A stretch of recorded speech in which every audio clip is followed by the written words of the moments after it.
If you like this video, please give it a thumbs up and hit the subscribe button as well as the bell to be notified of future videos. Thank you. Hello Internet, we are back. We've got the paratrooper General here with us. Sir, you are most welcome. General McGill Alexander, thank you for your time, sir. We really appreciate it. And today, well, I think we're talking about your training and working with Chilean, I believe, Special Forces, or you had some course there. Now that's fascinating to me because this never really came out. Nobody knows about it. So if you can tell us a bit more, sir, we'd be most grateful. Thank you. Thank you, Chris. Yeah, I do so with pleasure. It was a momentous time for me. Just one or two things, getting back to the previous conversation that we had. One or two things that I realized I either got wrong or I left out. I didn't mention. The one was, we discussed at one stage, we spoke about the Israeli the helicopter operation that they carried out in during the 6-day war, and I couldn't remember the place that helicopter operation took place. It was Abu Aguila. And Abu Aguila is quite a crucial point in the Sinai, and that's where they were, where the Egyptians were able to hold up the Israeli armor, and that's when our friend Arik Sharon decided to. I mean, he was an old paratrooper and understood the whole concept of vertical envelopment.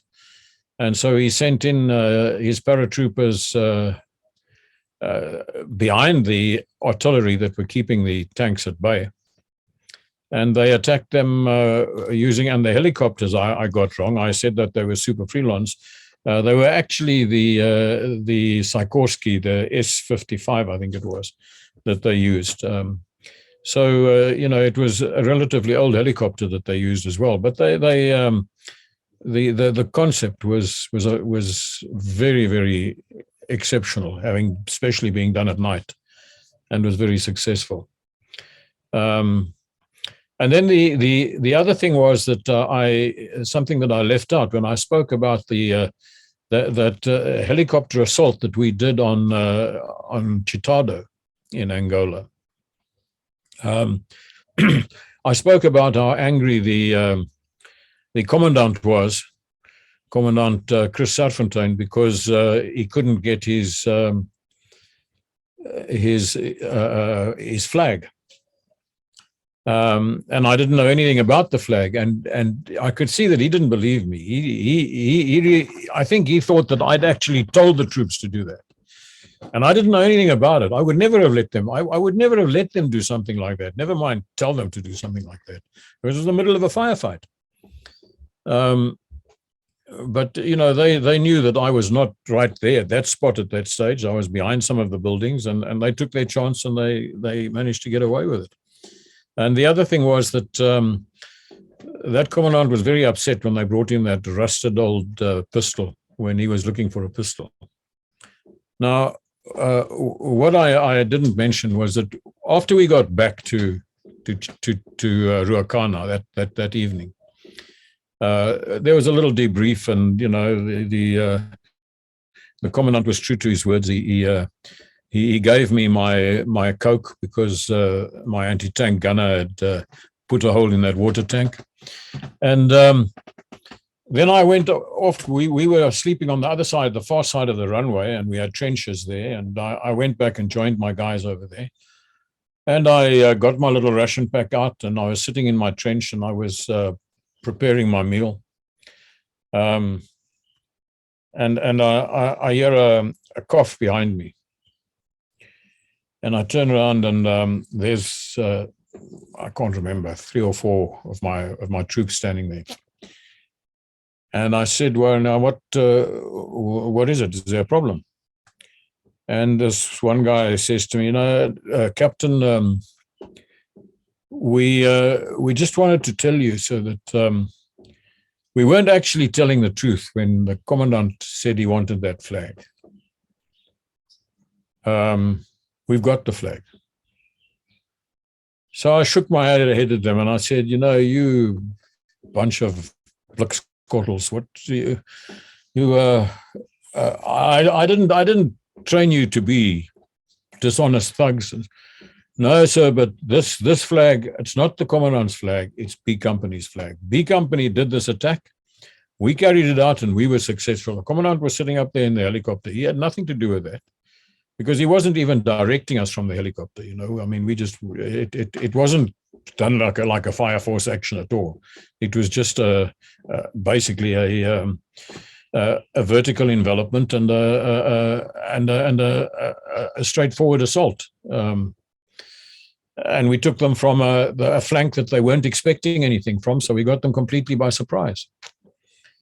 And anyway, these guys, then they say to me, sir, because we had just started a museum in Bloemfontein at one Parabon, an airborne museum, and we were busy trying to stock this with things. And the troop said to me, sir, we want to give you the flag and we want you to take it and put it in the museum and say that this flag was captured by B Company during the attack on Chitala.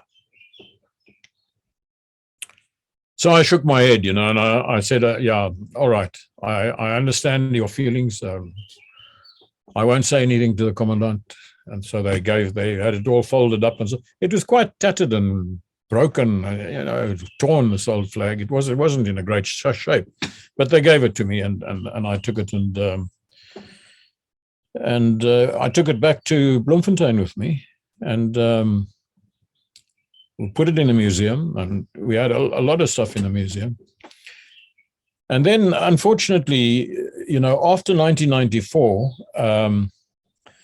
the powers that be really had no time for anything that happened before 1994. So the museum, at one stage, it was rifled, and there were a whole lot of things that were stolen from the museum. And I went back a few years later and saw, and they'd made some people had made an effort to put the museum together, but a whole lot of things were gone, a whole lot of things were missing. In fact, I found some of the things that I had donated to the museum that were lying around in a room somewhere where there was a whole lot of rubbish that was going to be cleared out. So I took them back and brought them back with me. And obviously nobody was interested in the things. Anyway, the flag was gone. So, you know, I was sorry about that. There were other flags that had been taken by guys during Operation Savannah and, you know, other operations that the paratroopers had done. So there were others like that, but now they were all gone. Not everything, but there were certain things, and our flag was gone. Anyway, time passed, and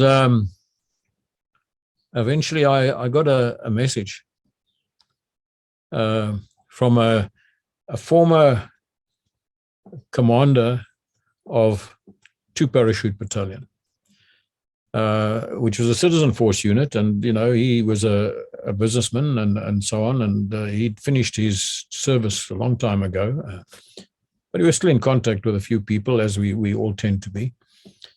And he said he's coming down to Port Elizabeth, and he's going to, you know, he'd like to give me something. I said, fine, be good to see you again, and came down. And when he came down, he gives me this flag. I said to him, where did you get this?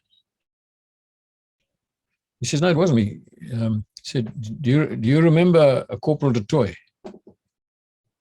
So I said, yeah, he was one of the platoon commanders that I had in B Company.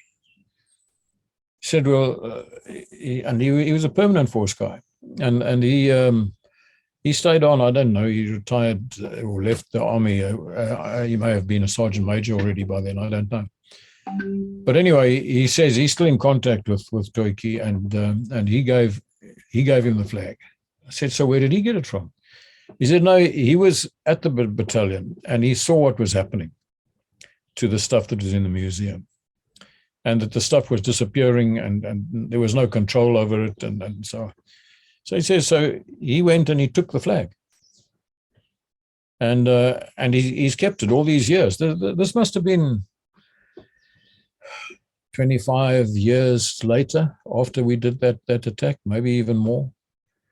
But he says he took the flag and he's been keeping it, but he doesn't know what to do with it. So he asked me if I would give it to you to keep on behalf of B Company.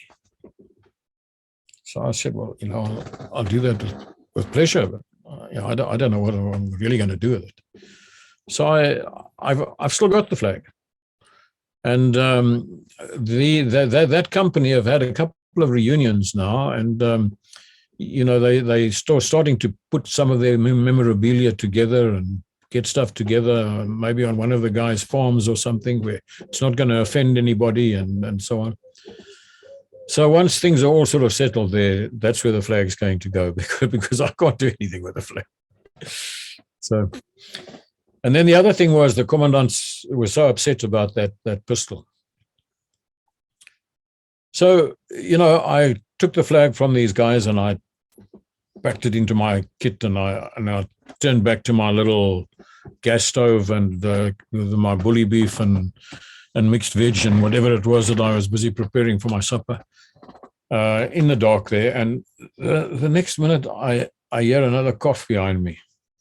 So I turn around and I say, and there is some more of the guys are standing there. And I said, what's wrong now? What have you guys been up to now? So I said, no, Captain, we've got a little we want a little confession we want to make. We weren't telling the whole truth when we gave the commandant that pistol. We've got another pistol, but we didn't want to give it to the commandant. And we feel that you commanded us during the attack, and you were there when the bullets were flying around, and we think you should have this pistol. So I shook my head and I said, you know what?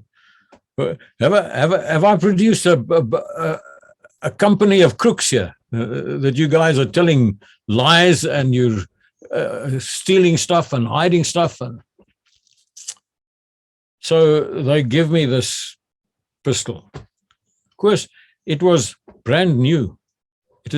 I don't think it had ever been used. It was a Tokarev inside the leather holster with a spare magazine and a cleaning rod in immaculate condition.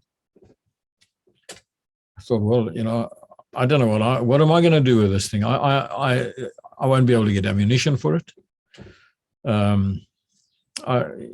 Both magazines were full, but I mean that's 18 magazine, 18 rounds, and that's it. And in any case, how am I going to get it back to South Africa? Because the MPs search you before you get on the aircraft, and they confiscate everything, and it's going to be a problem.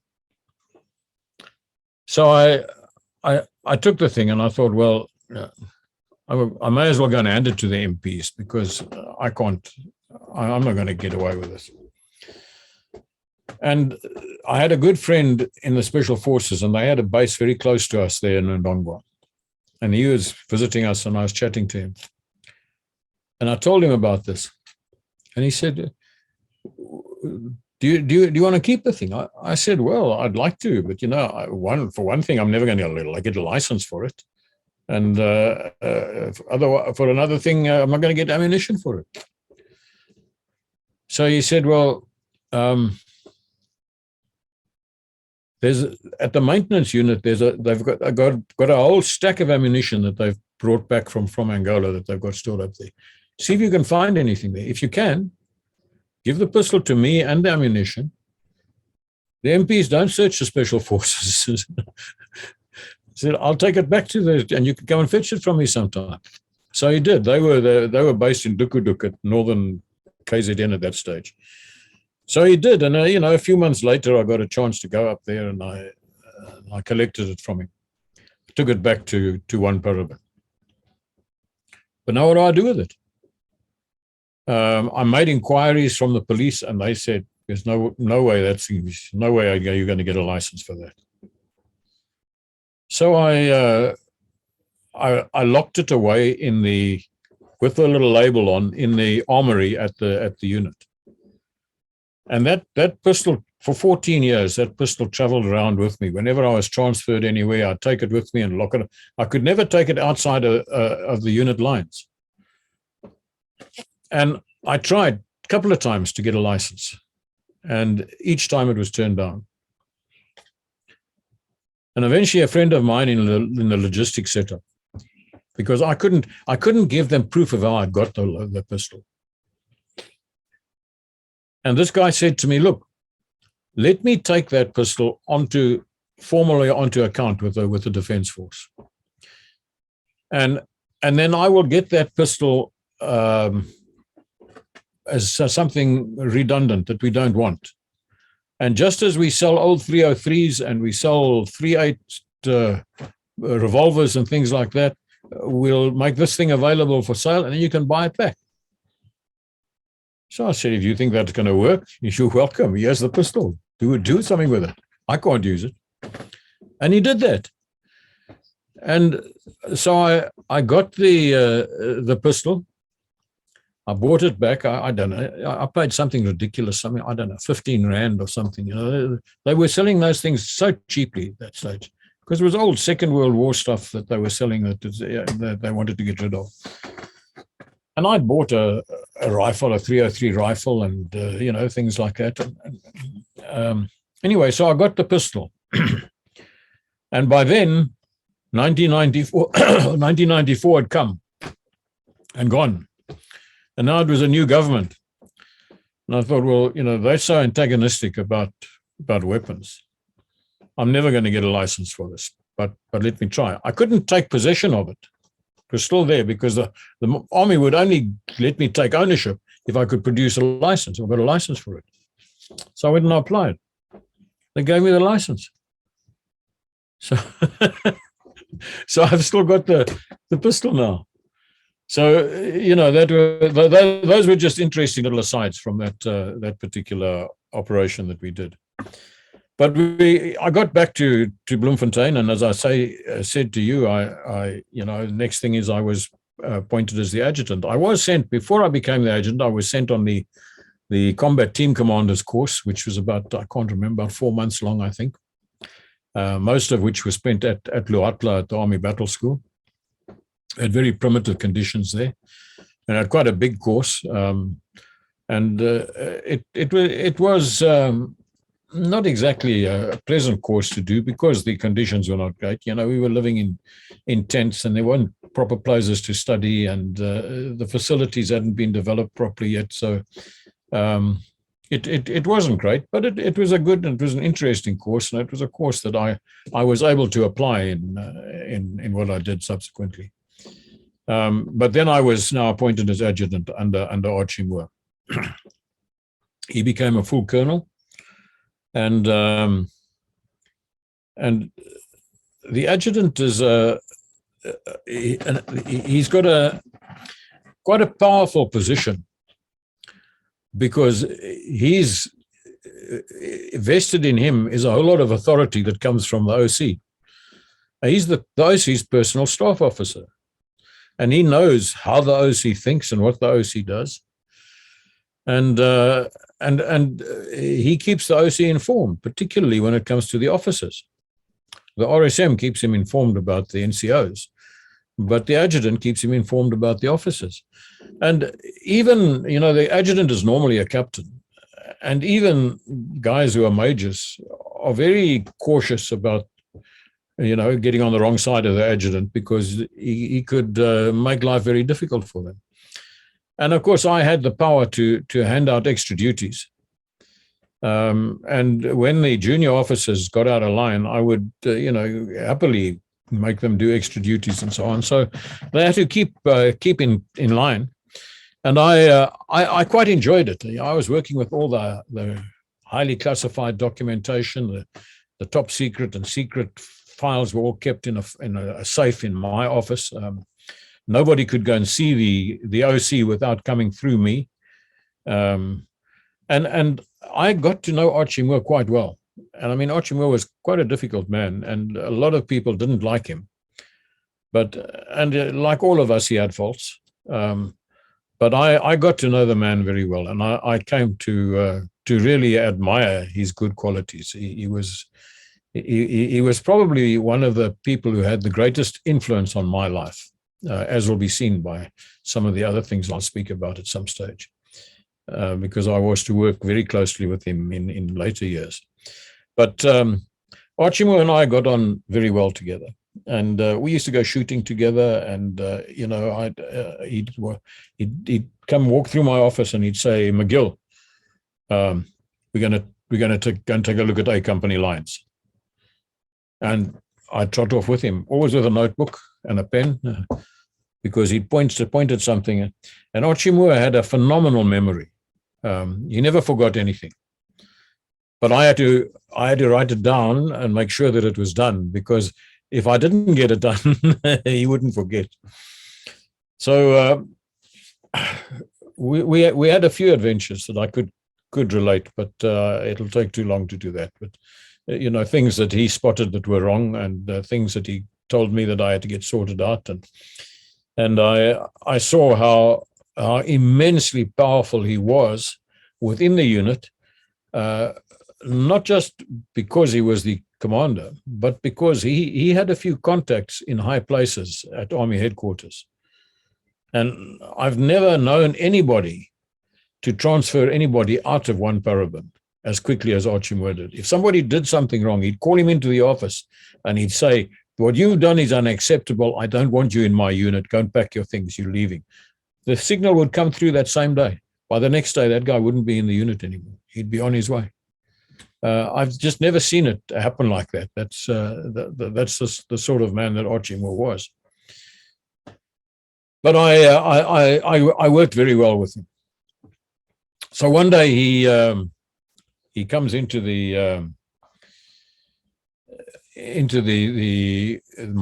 my office, and he says, "McGill, I've been phoned from Pretoria, and there's a course being offered to us in Chile. It's a Commando course, and it's going to be about 3 or 4 months. So and it's for a captain.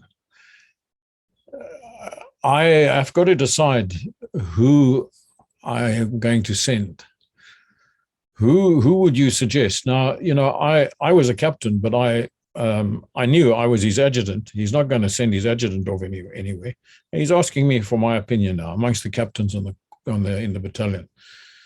So I began to work through the captains that we had, and each one I'd get to, I'd name one person, and he'd say, "This is the reason why not, and I'm not happy about that, and this guy's got too many other responsibilities here," and so it didn't really. None of the ones that I suggested were acceptable to him. So eventually I said to him, "Well, Colonel, those are the captains. If you're not prepared to send any of those, you'll have to tell them maybe Special Forces will want to send someone." So he said to me, he smiled at me and looked at me, and he said, "McGill, I'm sending you to South America." So I nearly fell on my back. I was really surprised at that, but I was very, very pleased, very excited. Then the signal came, and the documentation came, and all the other stuff, and I had to send the replies and tell them that that I'd be the guy who'd be going. it was a busy time as adjutant. There were a lot of things happening. One of the things that happened was in 1981. It was 1981, and in 1981, it was the 20th anniversary of the establishment of the Republic of South Africa, and they had a huge parade down in Durban. And the OC called me in and he said, "Look, we have to provide a company of paratroopers down there. I want you to take them down." And I said to him, "But sir, they've got a company commander." He said, "I'm telling you, I want you to take them down." So I took the company of paratroopers down to Durban, and we participated in the parade, which was very nice. It was very... so it was no big deal because we had to ride in vehicles and we weren't even marching, so it wasn't, I didn't regard it as a great parade, but it was impressive because it was a propaganda exercise just to display the might of the South African Defence Force to people. And so, you had things like that were happening, and so you had to be ready to sort them out. But, one of the big problems was that I was going off to Chile now. I didn't speak a word of Spanish. And I was, as I would find out when I got there, the only foreigner on the course. There was nobody else. And most Chileans, certainly in those days, spoke little or no English. If you didn't speak Spanish, you didn't get to hear much of what was going on. So I had to try and learn some Spanish, and I got some tapes and started working on a bit of a home thing and so on. And eventually, we got a message from Pretoria saying that's not going to be good enough. He's got to go on a full-time Spanish course. And we're making arrangements for him to go to the Directorate of Language Instruction or whatever it was in Pretoria. And he's got to spend 6 weeks there doing a course in Spanish. Now, Archie hadn't anticipated that, and he wasn't too happy about that, but, an extra 6 weeks and I won't be in the office. And, but it, the koel was deur die kerk. Now it had to take place. I had to go. So I went up to Pretoria and spent the next 6 weeks there. I was the only one learning Spanish, and I had 2 Spanish teachers. I had a woman in the morning who taught me, the grammar side of it, and in the afternoon I had a man who taught me the vocabulary side of it. And it was tough. And then they'd give me homework, and I was staying in the mess at the services school in Voortrekkerhoogte, and they were right down in the center of Pretoria. So I, as part of my preparation for the course, because I got the list of what you're going to have to do, you're going to have to go through some entrance requirements when you get there, and these were obviously very tough. So I had to prepare myself. I mean, I was reasonably fit. We were all fit at one parabon. Even if you were the adjutant, you still had to do PT every day. You still had to go for long runs, and you would occasionally go through the obstacle course and so on. So I was reasonably fit, but it was. And now I'm sitting in Pretoria and having classes all morning and doing homework at night. So I opted to walk the 7 kilometers to the offices in the morning and the 7 kilometers back. And over weekends, I would take a rucksack, a pack on my back, and I'd go up into the Magaliesberg and I'd hike through the mountains and I'd camp out there and just to keep myself from getting too soft. But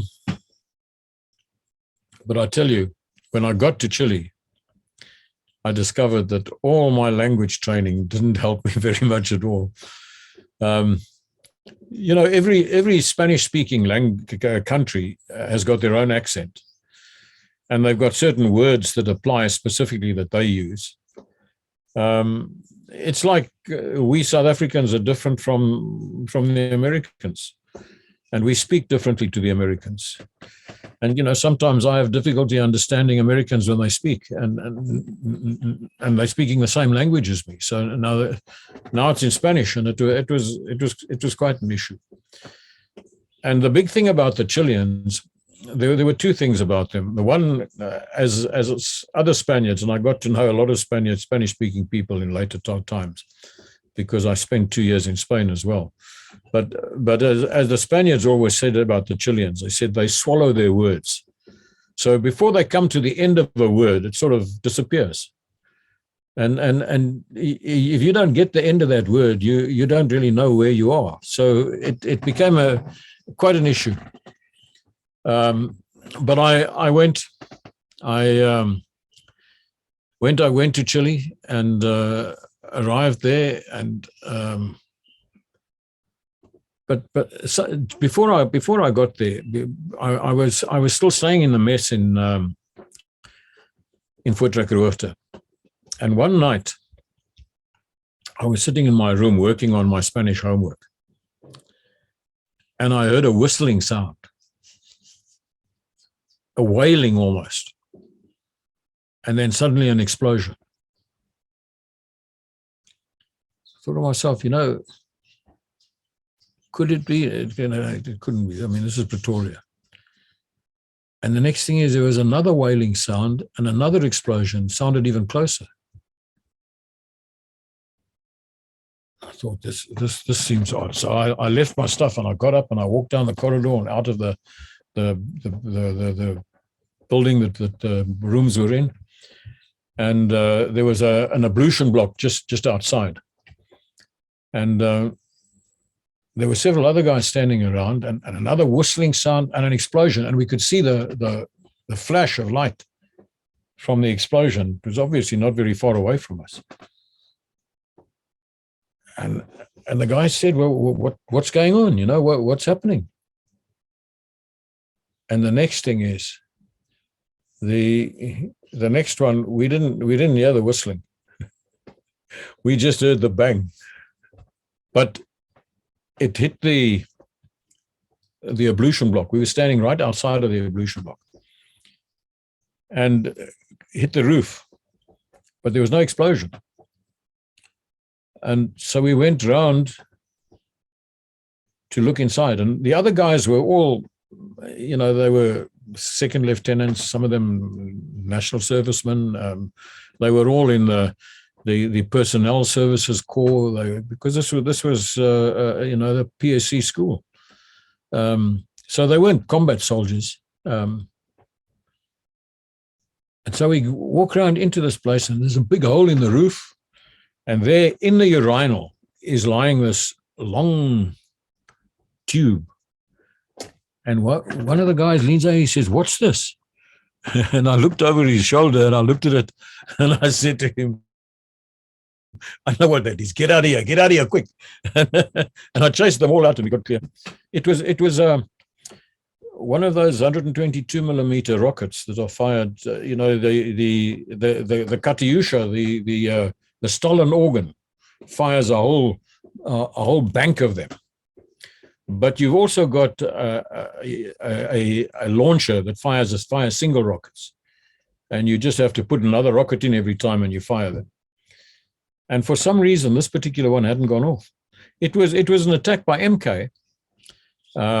They'd launched it on some hills at a place called Laudium, which was not that far away, but you know, on the hill over there, they'd fired it at Potchefstroom. As luck would have it, they didn't cause any casualties. A couple of houses were hit, and this urinal or ablution block in the PS officers club was hit. And there was a bit of damage, but you know, it was just the audacity of it and the impunity that they had in doing it there. So you know, MK regarded it as a huge victory. Anyway, I sent one of the officers to go to the orderly room and get them to phone the command headquarters and tell them to send out you know, an EOD team that will be able to sort this thing out. And so there we are. That's the closest I've come to being hit by one of those rockets. And it happened to me in Potchefstroom. So and if it had exploded, it would probably have knocked over that wall that we were standing next to, and there would certainly have been casualties. There's almost no doubt about that. Anyhow, I got to Chile. Now the Chilean Commando course is essentially based on the U.S. Army Ranger training. It's conducted at the Chilean Army Parachute and Special Forces School. They keep what they call their special forces and their paratroops all under one command, and they've got the school where the parachute training and the commando training, as they call it, is carried out. The requirements for doing it: your maximum age had to be 35. I was 34, so I only just sneaked in at that stage. The maximum rank allowed was captain. So I was also only just in time because I was already the senior captain in the battalion at that stage. And you had to be parachute qualified, and you had to go through a very stringent medical. I had to in South Africa as well, but also when I got to Chile. I experienced a very interesting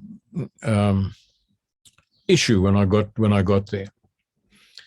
I was met by the military attaché, and I spent a night in his house, and the next day he took me out to the Saldanha, which is a little village, a little village really, probably about 30 or 40 kilometers north of Santiago, the capital. And that's where this Parachute and Special Forces school is. And in the little village, they've got an officers' mess. So I booked into the officers' mess, and he left me there to carry on. And I went and got my administration sorted out, and forms had to be filled in and so on. And there was the sergeant there who was filling in the forms. So he says to me, your name in Spanish. So I give him my name. So he says, yeah, apellido, your surname. So I said, Alexander. So he says, your second surname? So I said, no, I haven't got a second surname. So he looks at me and he says, everybody's got a second surname. What's your second surname? I said, I've only got one surname. He says to me, what is your mother's surname?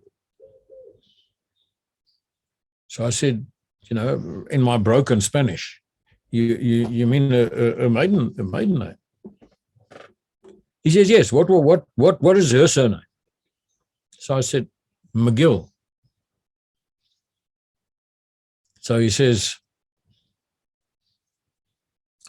but you said your name is Edward George McGill Alexander.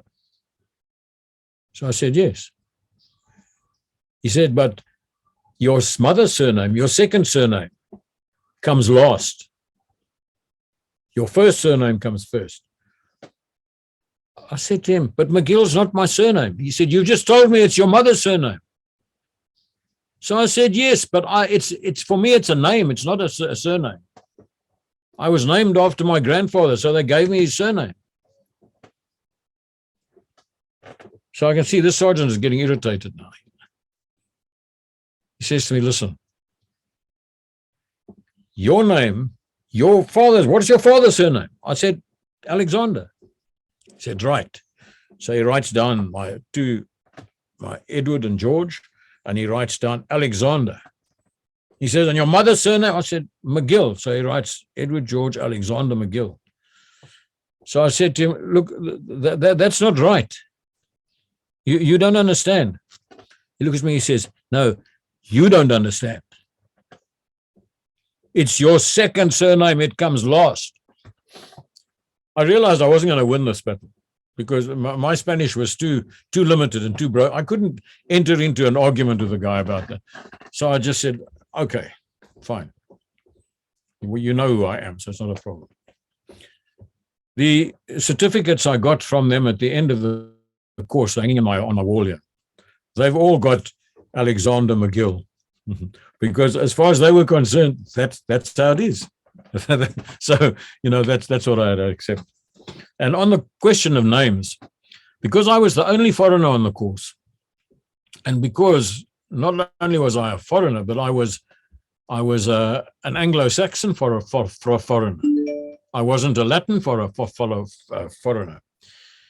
So the course, and the instructors, all during the course called me Gringo, which of course, for the Central and South Americans, that's really how they refer to the what they call the North Americans, what we call Americans, those from the United States.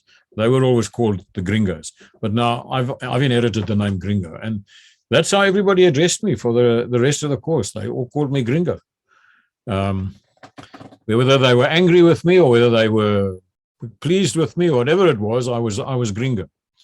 So I had to get accustomed to that. Now the Special Forces school in Saldanha in Chile it had a colonel in charge, and it consisted of 2 battalions. The one was a parachute battalion of just 2 companies, mostly conscripts. The other was a Special Forces battalion, also a Special Forces battalion, also of 2 companies.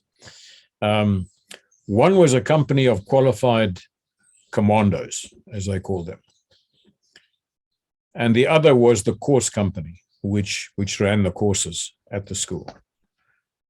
And so I was now part of this course company with a whole lot of other guys. And the first thing we had to do was admission tests. So before you're admitted to the course, you have to do admission tests. You have to pass certain tests, otherwise they're not even going to bother with you. Now, you've done all the other guys on the course had all done their preparatory training and and they were selected by their crew units as these are the guys that we want to train as commandos, and so they went up there and well trained, fit, ready for it. Now we got to see whether they can pass the admission tests, and the same applied to me. As it turned out, I was the only captain on the course. The other officers were all lieutenants or second lieutenants. So I was the most senior in rank, but I was also the oldest, because most of them were in their early 20s. And as I say, I was heading for 35. The tests that we had to do, they had them. There were no breaks between the tests. The tests were done without a stop. Well, there was a bit of a stop in between, but it wasn't really a rest. It was just while you're waiting your turn, or before they say, "All right, go," and so on. But each test, one after the other, they followed, and they started at 1800 in the evening, 6 o'clock at night. That's when the first test comes. The first 2 tests that you do are compulsory. Everybody has to pass that. There's no option there. The other tests have all got points are awarded for them.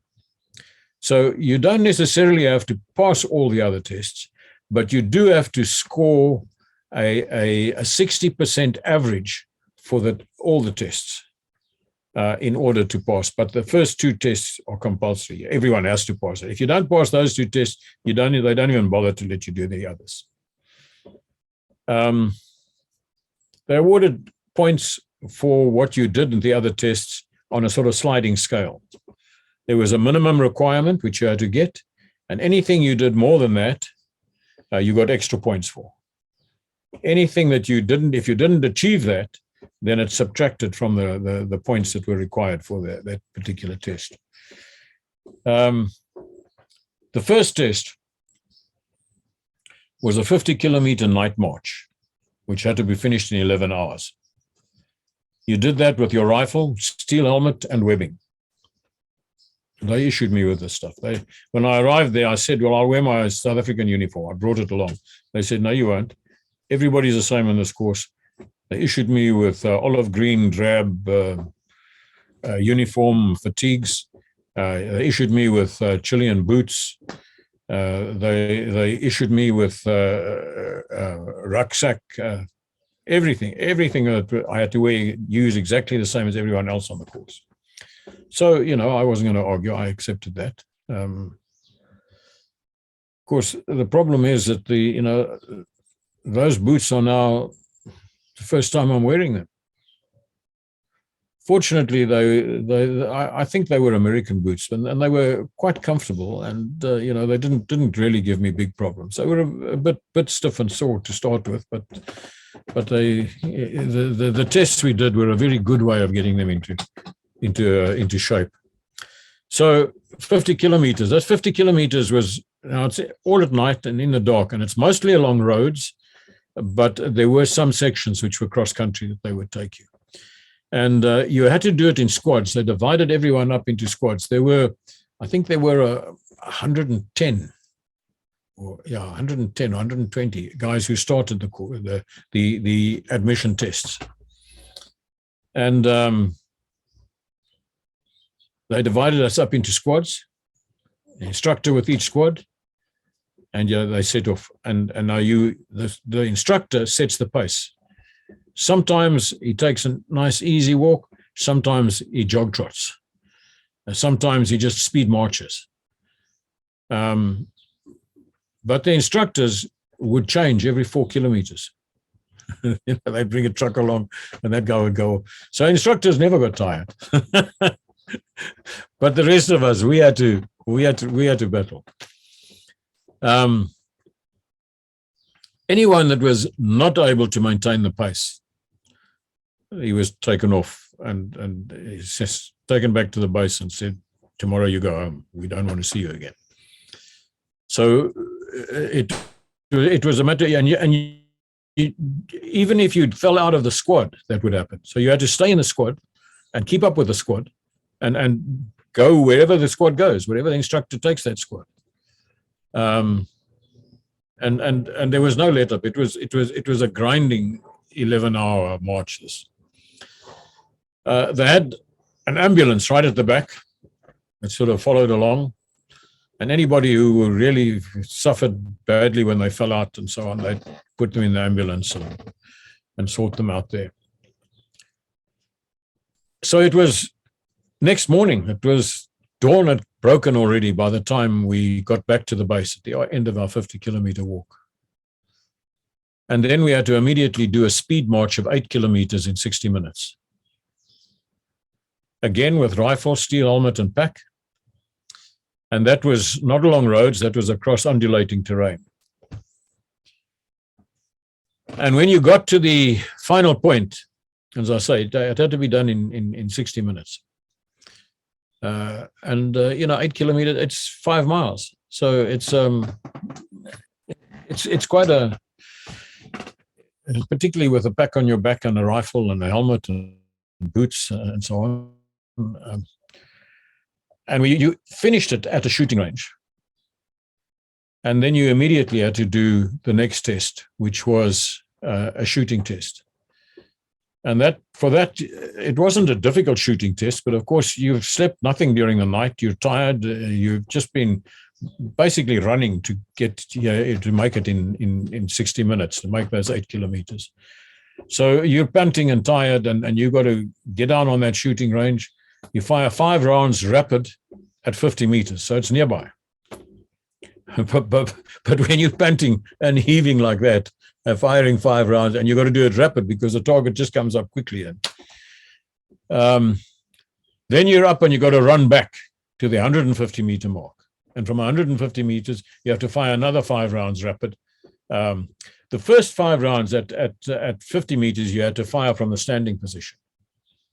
When you got to 150 meters, you could go prone on your stomach, and you could even the rifle, the SIG rifles that they use, Swiss, I think it's a Swiss rifle, very, very nice rifle. And they used it in the 7.62 millimeter configuration. It had a little bipod, so you could run back to the 150 meters. You lie down on your stomach, put out your bipod, and so you've got a bit of a dead rest and fire another 5 rounds. Rapid again. It's only up for a limited amount of time. And of those 10 rounds that you fired, at least 5 of them have got to have hit the target. And it's a figure target. It's a person that comes up, that's what the target is. And 5 shots have to hit the target. Otherwise, the sliding scale, your points drop. If you have more than 5 hit the target, then your points go up. From there, you move to the next range, which is a hand grenade range. But using an inert hand grenade, one that doesn't explode, essentially a dummy, you've got to throw 4 hand grenades. First of all, from the prone position at a target, which is a circle, a 3-meter diameter circle on the ground. You've got to throw it from the prone position, lying down. You've got to throw 2 grenades, one at a target 15 meters away and one at a target 20 meters away. Then you move to the next position, and that's you go in a kneeling position. And here the targets are 25 meters and 30 meters away. And you've got to throw from the kneeling position. And each one of those grenades has to land inside the circle. It doesn't have to, it can bounce out, but it must actually land inside the circle. It's this 3-meter circle that's on the ground. So that's the hand grenades. Then you've got to do water confidence. They placed quite a lot of emphasis on that. Took you to a swimming pool, and you're clothed now in your field dress with your boots on, and you climb up to a diving board 5 meters high. And the swimming pool is 4 meters deep. And you've got to jump off of that. You don't dive, you jump off of that board into the 4 meter deep pool. And then you've got to swim fully clothed with your boots, only 10 meters. And when you swim the 10 meters, they take a knife, a dagger, and throw it into the pool. And then you've got to go down and pick it up off of the ground and come up again, swim to the edge and hand it to the instructor. Each of you has to do that. So that's a very individual sort of thing. And you get out of the pool, and when everybody's done that, then you get taken to one end of the pool, and you've got to swim 60 meters. I can't remember how long the pool was. It's probably 80, maybe it might even have been a 100-meter pool. It's a very, very big pool. But you've got to swim 60 meters of that. Again, in your field dress and boots. You come out of that, you go straight on to the other tests. Push-ups, minimum 22 continuous push-ups with no hesitation in between. Additional points if you do more than that. You go from there to the next one immediately, right next to it, and you do pull-ups on a horizontal bar. You've got to do a minimum of 6 continuous pull-ups, and if you do more, you get additional points. Then you move to the next spot. They've got a horizontal ladder. And you have to do a minimum of 25 bars swinging underneath it, going from one bar to the other. A minimum of 25. If you're able to turn around and come all the way back again, you get additional points. The number of bars will determine how many points you get in the end. Then you got to climb a rope 5 meters high. You don't have any equipment or a rifle. But there are no knots in the rope, and you are allowed to use your feet to help you go up. In fact, I don't know anybody could climb a rope like that just using their arms, but there are people whose upper torso is strong and well enough developed to do that. And then finally, now you get taken back to the school and taken into a hall. And at this stage, you're zonked. You're not allowed to change your clothing throughout all of this. So you're in these soaking wet boots, but they were already so wet from your sweat, your boots and your uniform and so on. That didn't really make much difference. But now you come into this hall and you sit down behind these desks, and they hand out paper to you, and then they hand out an exam, and you've got to write an exam. It's a basic military knowledge exam. Musketry, first aid, fieldcraft. What would you do with each of these? So it wasn't a difficult sort of thing. I didn't know the weapons that they were using, but, it can't be that much different from the R1 and the R5, which we were using, R4.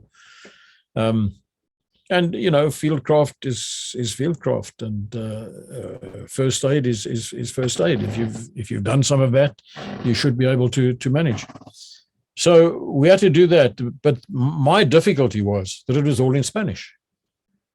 And, I had difficulty actually reading this stuff. I had to actually call the instructors and ask them, will you just explain what this is that I've got to do? And they would look at me with a very suspicious eye, as if now I'm asking them questions because I'm trying to get the answer out of them. That's what they were sort of thinking about me. So that was the, I won't say the selection. I suppose in a sense it was a selection. But it was the admission requirements. You had to be able to do all of that, otherwise you couldn't. And of the 110 plus who started off, there were 56 of us who finished. And that 56 now could start the course. This was all done, I think it was on a Friday. So the course was due to start on the Monday. So now we had a weekend off. So I went back to the officers' mess and, now I just got to get my stuff ready and so on. Not much to get ready. They've given me all the stuff I've got to use.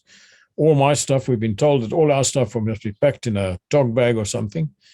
A set of civilian clothes into a tog bag with our shoes and everything else. And that will be, they had a little cellar that they kept that in. And we would be told when we'd be able to use that.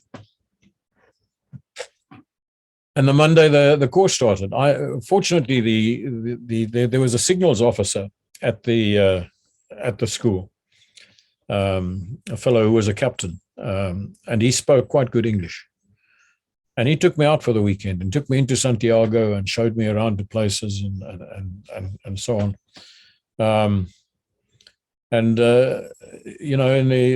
He took me up to the sort of the mountain of San Cristobal. Up on top of overlooking Santiago on the Teleférico, the railway, or the what do you call it, the cableway that took us up to the top. So it was a very pleasant, and his father was a university lecturer, and he also spoke English. He took me home and we chatted to him, and then he said to me, so I've arranged some girls for us to go out with this evening. So I said, well, wait a minute. He said, I said, look, I'm married. I'm not going out with any girls tonight. So he said, no, there's nothing suspicious about it. I'm not expecting anything of you. We'll just go out and have a meal and then they can go off home and we'll come back. So I did, keeping my distance very much, because what I found out later was, I don't know what the situation is now, but for some reason, the demographics in Chile are such that there's an abundance of women and fewer men. So, girls are always happy if somebody invites them out, because not all of them have someone that does invite them out. So anyway, that was a bit of a surprise to me, but fortunately it didn't put me in a difficult position. And before I talk about the course itself, I think I should say something about the the approach that the Chileans had to this course, which was very different to the way we approached courses of this nature. Now, I can't really speak for our special forces. I've never done our special forces selection, and I don't really know how they do it. But the admission tests that we had done, you could, I suppose, regard that as something of a selection. It's stretched over about 24 hours, not even that. But it was tough. It was very demanding, because that first 50-kilometer hike, that route march that you went on, it knocked you up considerably. So you were not in great shape to tackle all the other courses, all the other tests. But anyway, as far as selection is concerned, we didn't really have, during the course, the instructors coming and pulling a person off and saying, you're unsuitable. We're not going to have you. Now, I know on the parachute course, we watch people like hawks. And if we see that this guy is likely to be a weak link or be a parachute danger, then we just take him off of the course.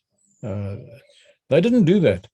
And when I asked them about it, they said, we have something that we call selección natural, natural selection. They said, the unsuitable guys take themselves off of the course. And when you went through some of what the course entailed, I suppose, unless you were really, really set on qualifying, you're going to say, no, I'm not going to put up with this nonsense anymore.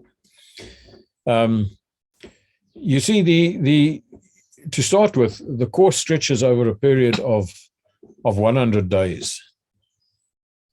So it's a little more than 3 months. And you work 7 days a week. There's no break. You just keep going. You don't have time off. You don't have time to relax. You don't have time to recover. You just keep going. We had 2 passes, if you can call them that, when we were let off. We had no warning about them at all. We were just suddenly taken down because we didn't sleep in the base. We slept in a forest halfway up the mountain, in little bivouacs that we put up, that we had to put up ourselves. It's just a little shelter made from a ground sheet. They worked on a buddy-buddy system. So you were allocated a buddy right at the start of the course. And that buddy was, you and that buddy had to be with each other all the time. And I mean literally all the time. You were never allowed to be apart. You had to be with each other all the time. They didn't have, because you were living up in the mountain, you never got to a bathroom or a toilet. You used the bush. You dug a little hole and that's what you used. But don't think you get a little peace and quiet on your own while you're there. The instructors would give you 2 minutes. If you said, I'm desperate, I need to go, he'd point to a bush and he'd say, 2 minutes, go. And then your buddy comes with you, and your buddy's got to sit there with you while you so you were never apart from your buddy the whole time that you were there. That was part of the way that they did the course. You look out for each other all the time. You've always got somebody that you've got to be able to depend on. And they would say to you, so they'd take us down from the mountain. We'd often go down to the school and to do various things. And there was an obstacle course there that we would always run through. And we would go down there for our meals, which was a nightmare to eat meals the way they made us eat them. But the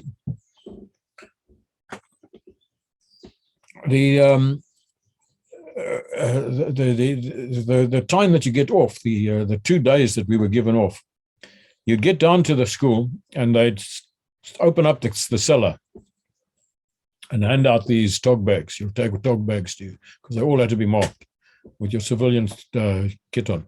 They'd say to you, change, put your army kit into the tog bag. The time is now 4 o'clock in the afternoon. 4 o'clock tomorrow afternoon, you're all back here. And we carry on. So you've got 24-hour break. Go. And that's it. You've made no arrangements. You've got nobody there to meet you. You got to find your own way now from the school, the Special Forces and Commando school, to wherever you want to go for the weekend. Now, quite a few of them lived in Santiago. I didn't have anywhere to go. I thought to myself, what do I do? I'll go back to the officers' mess, I suppose. But my buddy said, you come home with me. So we managed to get a bus into Santiago, and I spent those 24 hours. All we did was we slept and we ate, nothing else. We slept and we ate. That's all and then his sister took us back, so we were there by 4 o'clock that afternoon. So that happened to us twice with no warning. And that was the only break that we had, those two 24-hour periods in the 100 days of the course. The daily program was quite demanding, particularly during the first month, the first 4 weeks. The first 4 weeks is what they call the basic phase. And that's when they placed tremendous pressure on you. And that's where most of the guys who did fall off, they fell off during that first 4 weeks. You were getting instruction all the time, but during those 4 weeks, they were hammering you in such a way. You averaged 3 hours sleep a night, and many nights you didn't sleep at all. And when you did sleep 3 hours, it wouldn't be a solid go, all in one go. It would be broken. They would break it, wake you up, make you do something, send you back. You were on the go all the time. It was absolutely physically and eventually mentally exhausting. So during that first month, there were a lot of very interesting things that you did. But you were generally so exhausted that you'd fall asleep while you're busy trying to do something, and some of it was dangerous stuff. You were working with explosives and things, so it was quite hair-raising. About once every 10 days to maybe 14 days, they would take you down to the school and take you into the ablution block, and you could have a shower. But they had this bank of showers there, and they would chase you in the one side, and you'd have to go through. All the showers would be on, and during the time it took you from where you went in until you got the last one and got out, you'd have to have soaped yourself and wash the soap off, and you're out the other side. And that was your shower. It took you were literally not more than 2 minutes that you were under the shower in that time. The rations were good. We got good food, and we got quite a lot of food. But it was always extremely hot, and often too hot to even eat. And although every day you had an hour for lunch, or for every meal, you allocate an hour in the program for the meal. But you'd go down to the school where the meals were prepared, and they'd yell at you, defensa parametrica. So you got to form a perimeter defense. You and your buddy lying there with your rifle. And you're in a circle, out in the open, just outside the school. And then they'd bring along these cans with steaming hot food and put it down. And then they would call each buddy pair. They'd call a buddy pair up, one at a time. Then you'd get your Dixie out of your pack, and you'd hold that there, and they'd slop the food into that, and then you'd have to beetle back again. And you'd lie down there, and one guy would have to be holding his rifle, and the other guy would eat his food as quickly as he could. And as soon as he's finished, the other guy would start eating, and this guy would have to put his and then when they blow the whistle, you've got to be ready, and they maybe give you 5 minutes to eat your food, and then you've still got to put the dirty Dixie back into your pack and your back, because they never had other webbing that you wore around your body. You just wore a pack, that's all. and you never took that off. If you wanted something out of your pack, your buddy took it out of the pack. And if he wanted something, I had to take it out of his pack and give it to him, and then close his pack up again. So you were wearing your pack all the time. We slept with the pack on. You just shifted it up so that you could put your head on it, and you lay. You never took your boots off, because what they did was you'd climb into your little lean-to, your shelter that you've made, the two of you together, and shift your pack up, and you wouldn't get into the sleeping bag because it's too difficult to get out of it again. So you just lie on top of the sleeping bag with your pack pushed up under your head, and your rifle between your legs and held by your hands like this on your back, and you just try and get a bit of sleep like that. And the instructors and your little bivouacs, your little shelters were in a circle in the forest, and in the middle of the circle was the tent where the instructors were. Now, the instructors did 8-hour shifts. Every 8 hours, the instructors would be replaced, but there'd always be instructors there, and they'd always be chasing you. And these instructors, they'd send you off to bed, and you'd have to stand guard during the night. So, each guy got these turn to stand guard, each pair, each buddy pair. And you're lying there, you've just fallen asleep, and you'd hear this tremendous explosion. And the instructors would sit there, and they would detonate some explosive in the spot where they are. And when you heard that, everybody had to out of their shelters, and they had to fall in. And when you'd fall in formation there, if anybody was late, he'd be punished. And the punishments were quite harsh. So it was really, really heavy going for that first four weeks. And quite often you wouldn't have time to finish your meal, and the second guy to eat often wouldn't get a chance to eat his meal. So that was a problem too. And you couldn't, you just have to throw it away, throw it out on the grass, and get your buddy to put your Dixies back in your pack, and because then you got to run, and they'd be chasing you. And instead of using that hour for your lunch, you spend 5 or 10 minutes going through this procedure with them, wolfing down what you can, burning your tongue in your mouth and so on. The rest of the time, they take you to the obstacle course, and you go through the obstacle course again and again and again. And sometimes you've just eaten, and then you've got to go through that obstacle course.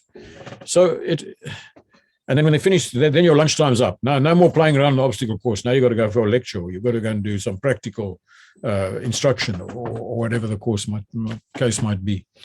So it was tough. Discipline was harsh.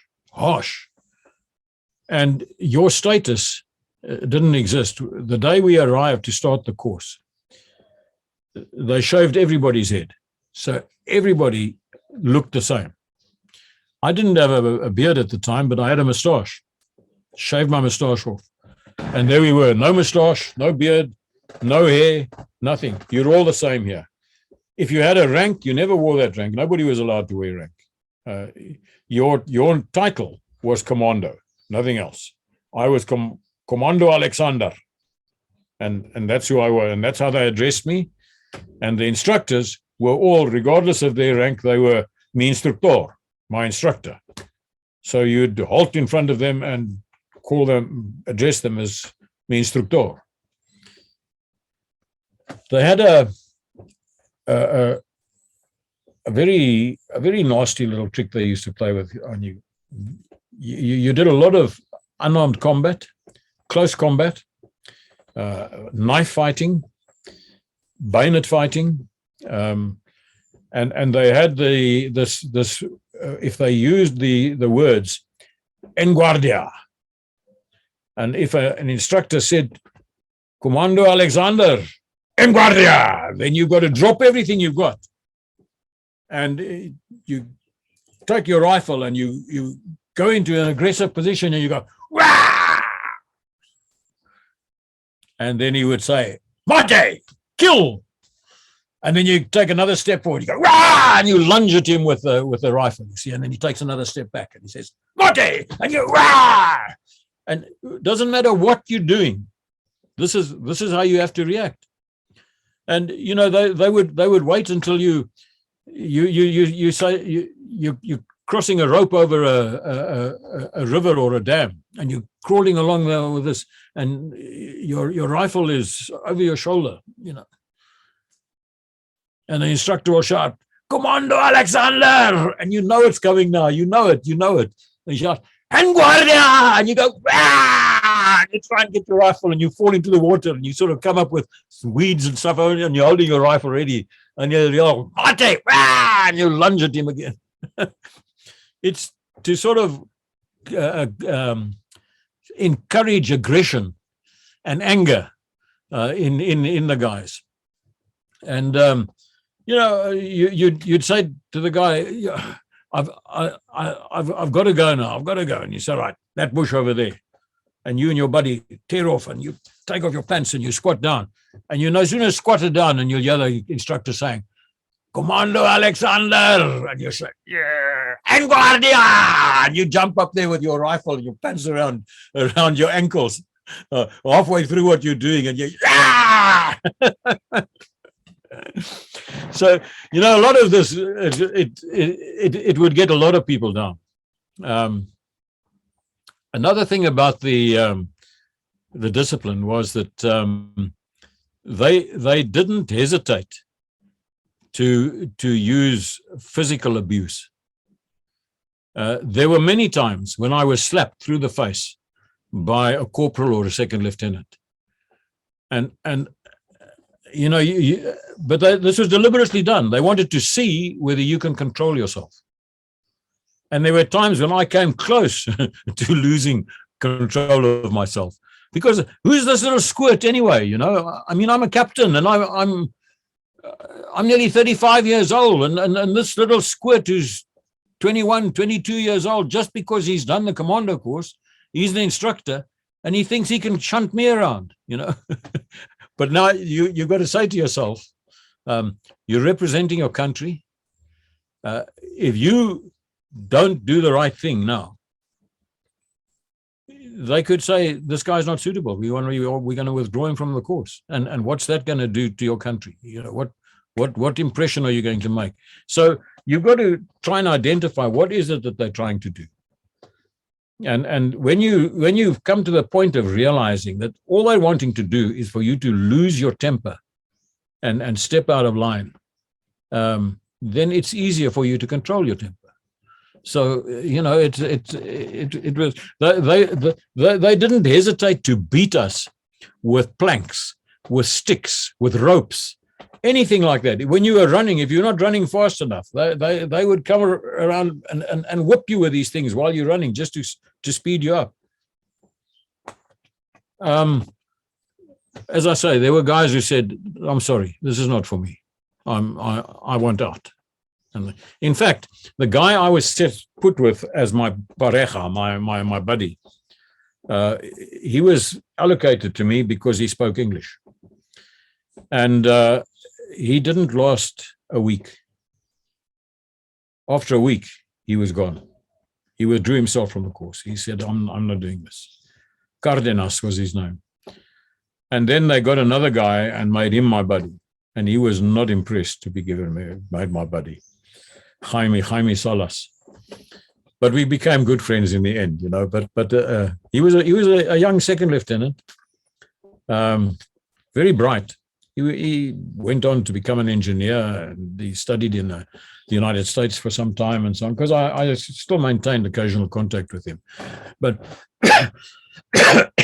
but he was a young second lieutenant at that stage. And it was, he didn't feel like being saddled with this old geezer, this gringo who he's got to show. And this gringo doesn't understand things. And, you know, they'd blow the whistle and yell something, and I couldn't make out what they're saying, because the Chileans speak incredibly fast, and I'd hesitate, and then they'd climb into me because I'm hesitating. The other guys have all taken cover already, so I learned to, you know, not to listen so much as to watch and see. And if I saw the other guys doing anything, I would just make sure I did the same thing. They made sure that physical discomfort that you suffered a lot of physical discomfort. They had to make sure that you were made as uncomfortable as possible, and they made us uncomfortable. And that went on throughout the whole course. We didn't sleep soft. We slept hard in the bush all the time. And they would spring surprises on us all the time when you're at your time most tired. Those sort of things would still happen. So it was a hard, tough, and demanding course. And then, of course, the other thing about it was that the content of that basic that basic period, the basic phase, those 4 weeks. Physical training played a huge part. Every morning, you had a couple of hours of calisthenics and running. You were always running. You were always running everywhere. You never walked. You ran everywhere. And mostly you ran in a squad. But even if you had to go and do anything on your own or just you and your buddy, you had to run. You went everywhere you ran. So there was a heavy emphasis on that. And a lot of the physical training that they did every morning would entail close combat. And the Chileans had a knife that they called the corvu. It's a knife about that size with the end of the blade curves. And it was originally a tool used by the copper miners as they were hacking away with this tool. And the copper miners, when they would get their pay in the Atacama Desert or wherever it was, they would make their way into town, and then there would be the crooks and the robbers who would pitch up and cause them grief. And so these miners learned to use these corvus as a defensive weapon. And the Chilean army has developed a whole technique, a whole program of close combat using the corvu and combining it with Eastern martial arts.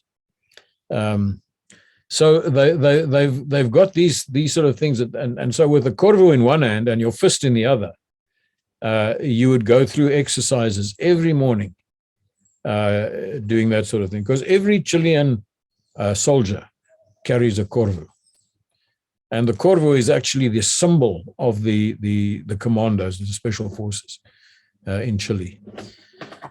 So that was an early part of every day. And then other things that you did during the basic phase, you did first aid, a little bit more advanced than what we've done in the past ever, that I'd been accustomed to. So it was good training in first aid.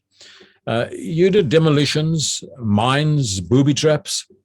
They gave you a lot of instruction to that, and it included things like making Molotov cocktails and utilizing them. They had old car wrecks and things out in the training area that we would use as targets to try and ignite.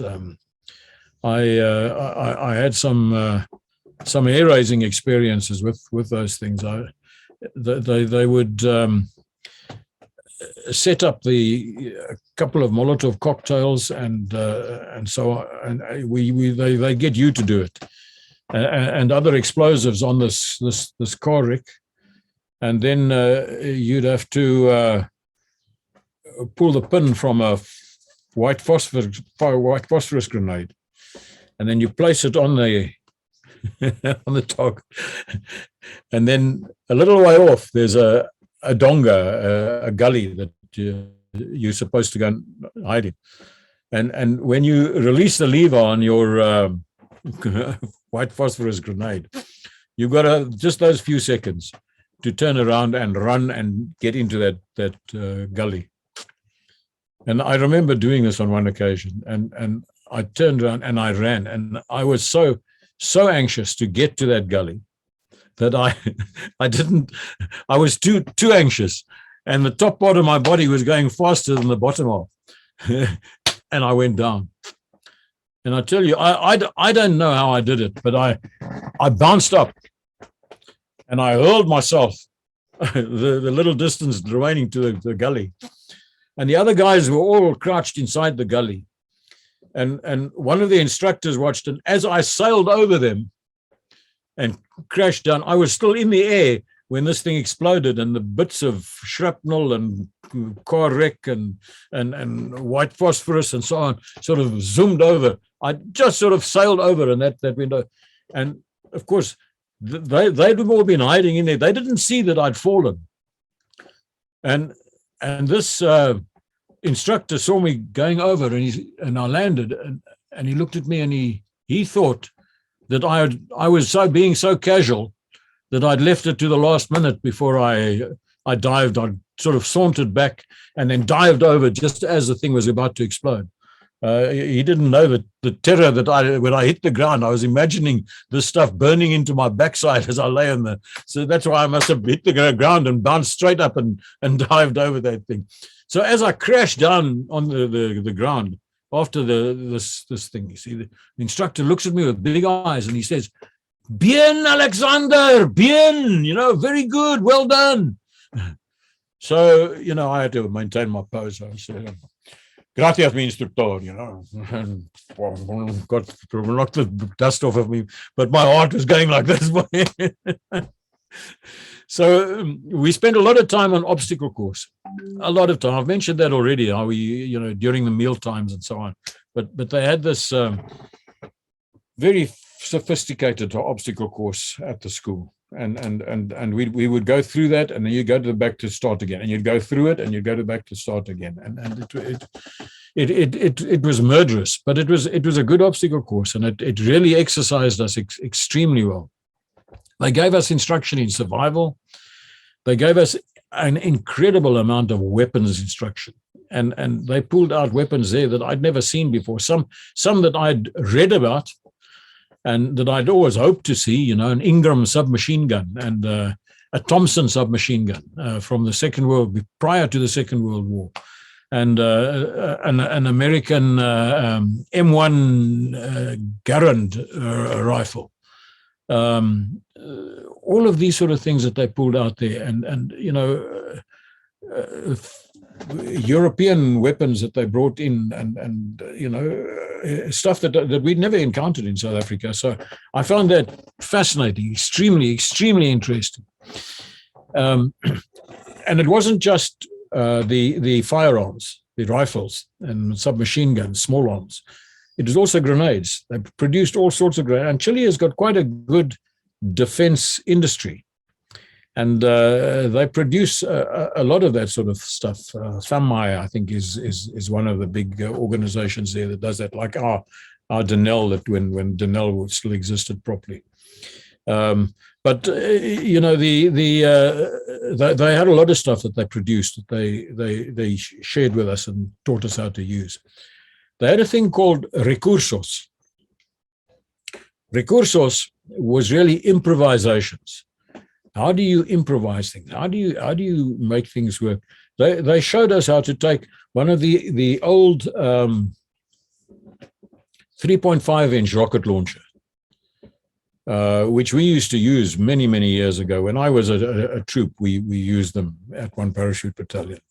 They were subsequently replaced by more modern anti-tank rockets and so on. But they must have had a lot of these things in stock, and they had the rockets, and they taught us how to set up the rocket without a launcher, and to ignite the motor and fire it with this improvised launcher that we'd put up. And it wasn't particularly accurate, but at close range, you could do something with it. So, some very interesting improvisations that they taught us. Then we spent a lot of time on telecommunications. They had Thomson radios, a French radio, I think. I think that's the same firm that is involved in the weapons scandal with South Africa. They call themselves Thales now, but I think it's the same firm. But they had these Thomson radios. They were a bit big and bulky compared to the stuff that we had, but they were reasonable radios, and we spent a lot of time working with those. And then an interesting thing was the navigation. We worked on navigation and map reading. Now, we place quite a lot of emphasis on it in South Africa. And even a guy who's just done his national service, he gets trained to do a map reading and navigation up to quite a reasonable level. I was amazed at how poorly prepared the Chileans were for map reading and navigation. And you know, Chile is about the easiest country in the world in which to navigate, because you can be almost anywhere in Chile because it's such a long, narrow country. You can be almost anywhere there, and you can see the Andes Mountains, the Cordillera, in the distance there. And sometimes not even in the distance, sometimes you're very close. But you can always see that's a north-south line wherever you are. And if you get to the coast, then you can't see the mountains anymore. But the coast is north-south. That's the only way it goes. So, you know, for me, Chile was an extremely easy place to navigate in. But the Chileans, many of them, not so much the officers, but the NCOs really, really battled. And, you know, I was accustomed to NCOs who understand map reading. These guys battled, you know, magnetic declination and contour lines and grid references. They were lost. It was so, you know, I was a bit of a hero there. A lot of the other things I didn't know too much about, but I could tell them a bit about navigation and map reading, and the instructors were very impressed with my ability with that. So, and my ability is not exceptional. It's just what an officer in the military knows. So that was something. They had a thing called confidence training. They were very big on this confidence training. And they'd wake you up in the middle of the night, and you've only just been sleeping for half an hour, and then you got to fall in, and then they'll run you down the mountain. There's a little track that we used to follow to get to the school, and they'd run you all the way down. And at the school was in the Parachute Packers building, they had a tower, which was the drying tower. So when they do water jumps, they can hang the parachutes up there to dry them in this thing. We had it built into our Parachute Packers building, but their Parachute Packers building was a low building, and they had the tower next to it that they utilized. And then they'd take you up to this tower, and down below they'd have one of these things that, you know, we don't really see them much, but you see them in American movies and so on, that the firemen use. If somebody's trapped up in a building, and then they come with this ring with it looks like a big trampoline that they've got, but it's not a trampoline because it hasn't got bounce to it. Then the guys got to jump and they catch you in that. And now they do this with us, and we go in the middle of the night. You can barely see the guys down there, and you see this big thing. Now you've got to launch off, and they say to you, you jump and you lift your feet up and you hold your hands out and you land on your backside in the middle of that thing. Yeah, it took quite a lot of courage to do that from a height, particularly in the dark. And all the guys are busy holding the thing, you know, and you just hope, you know, you're going to hit it hard. You just hope that it doesn't tear and you go straight through, or that the guys, it doesn't get ripped out of their hands and you go. So, you know, they did that sort of thing. They would take you into the tower in the dark, and they'd make you climb up ladders and down ropes, climb down ropes and so on. And they'd have guys waiting at the bottom with boxing gloves. And you wouldn't see them in the dark because you couldn't see anything in front of you. And you get to the bottom of the rope, and all of a sudden you'd feel your boxing glove would hit you on the side of the head. And next thing is there's a couple of guys pummeling you in the dark, you know, and you've got to try and get out of that lot. So, you know, again, your heart is thumping away inside you, and you really don't know what to expect next. They did a lot of anti-tank training during the basic phase. It was quite important to them.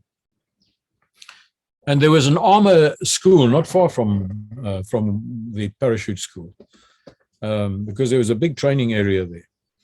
And the armor school, interestingly, they had Super Sherman tanks.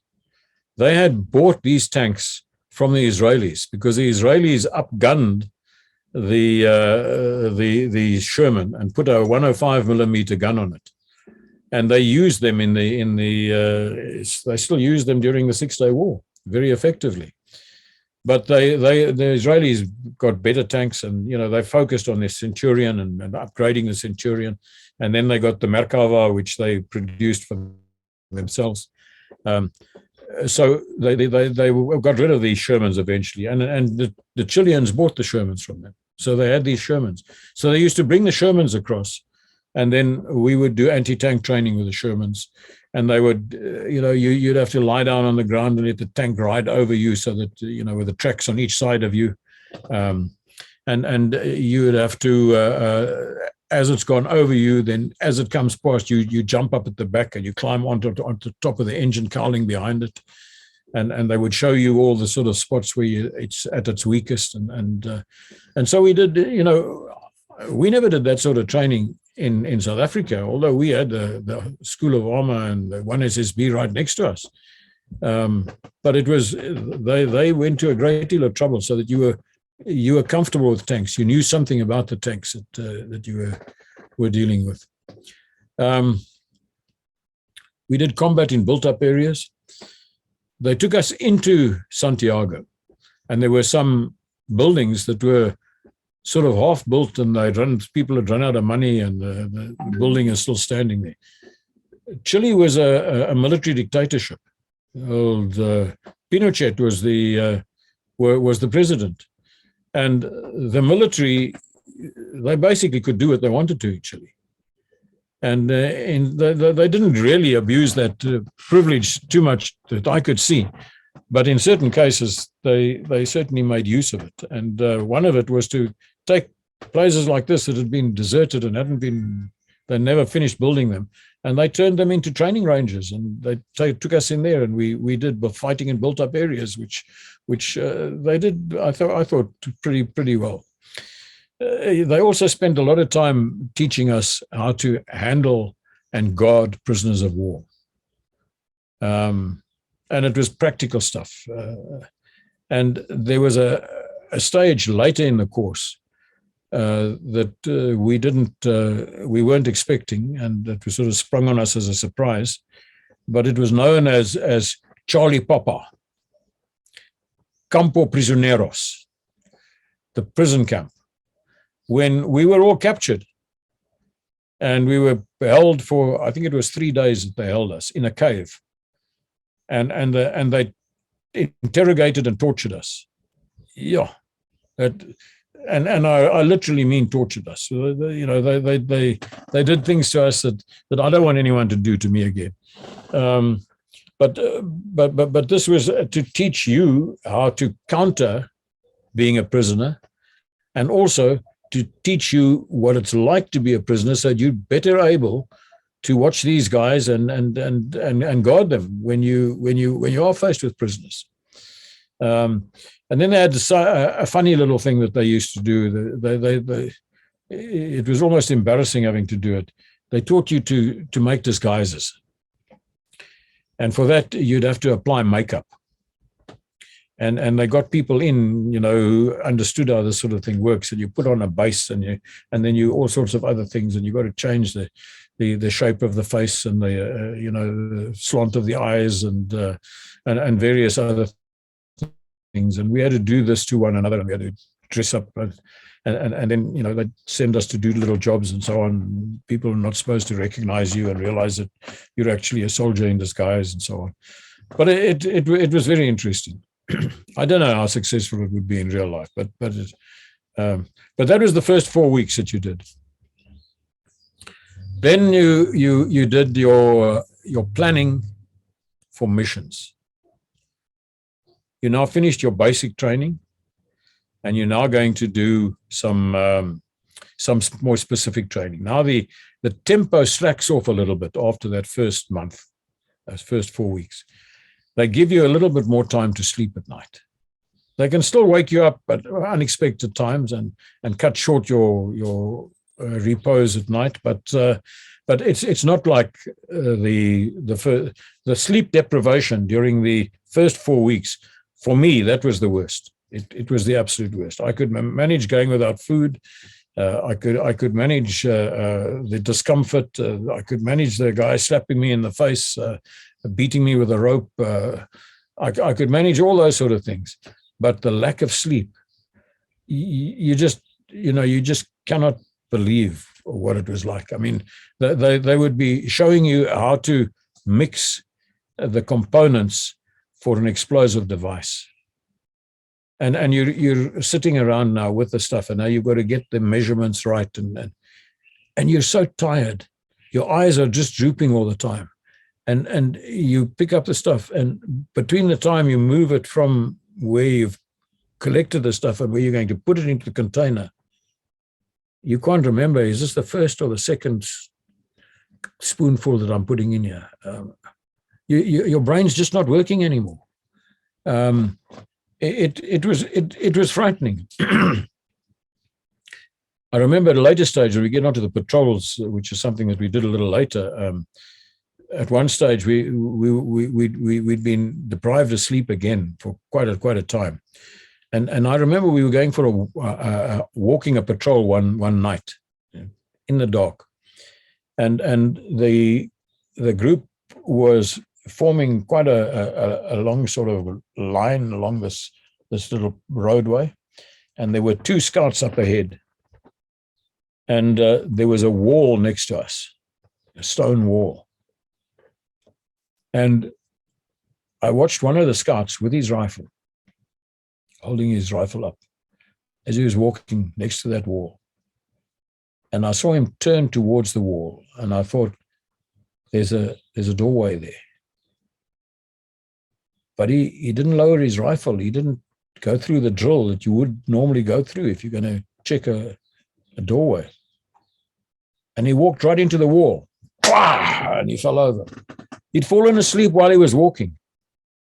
His feet were still moving, but he was asleep while he was walking, and he walked into the wall.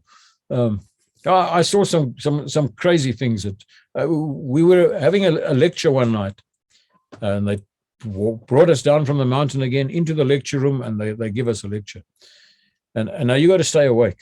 And the guys sit there with things that they've got in their hands to throw at you if they see that you're falling asleep. And one of the guys was, I think it was a lecture in first aid or something. But he wanted to get something clarified. And he's sitting in his desk, and he puts his hand up. And the instructor says, yes. And he says, mi instructor, I'm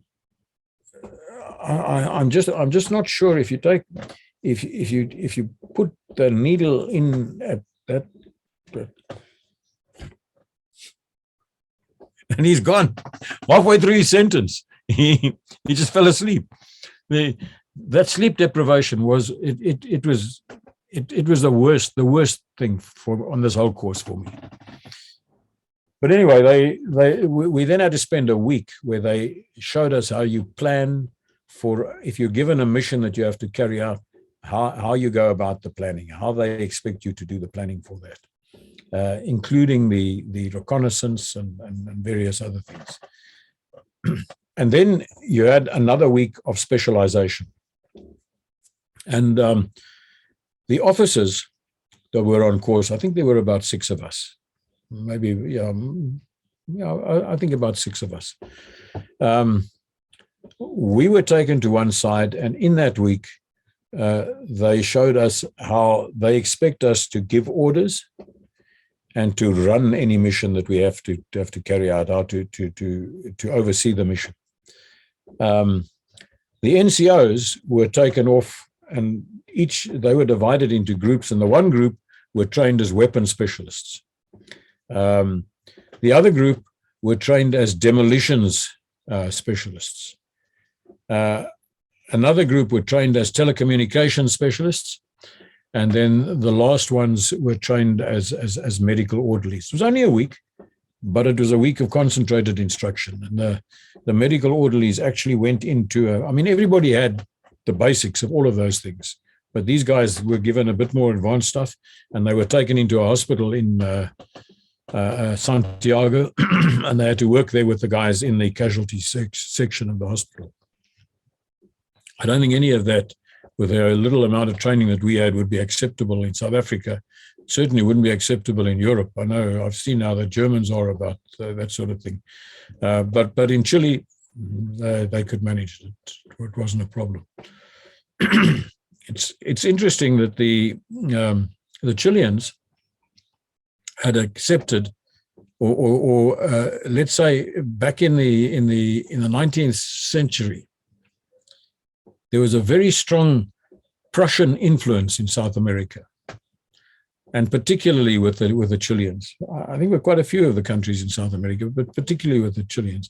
And the Chileans adopted at that stage the Prussian style of marching, including the goose step, and uniforms that had, the ceremonial uniforms that had a very, very strong Prussian influence to them.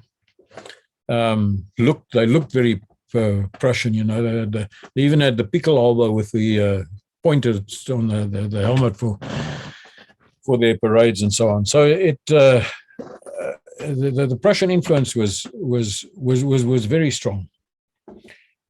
And the first time I had to attend, because once a week there would be a parade. I think it was on a Friday at the school, and we would all have to attend that parade.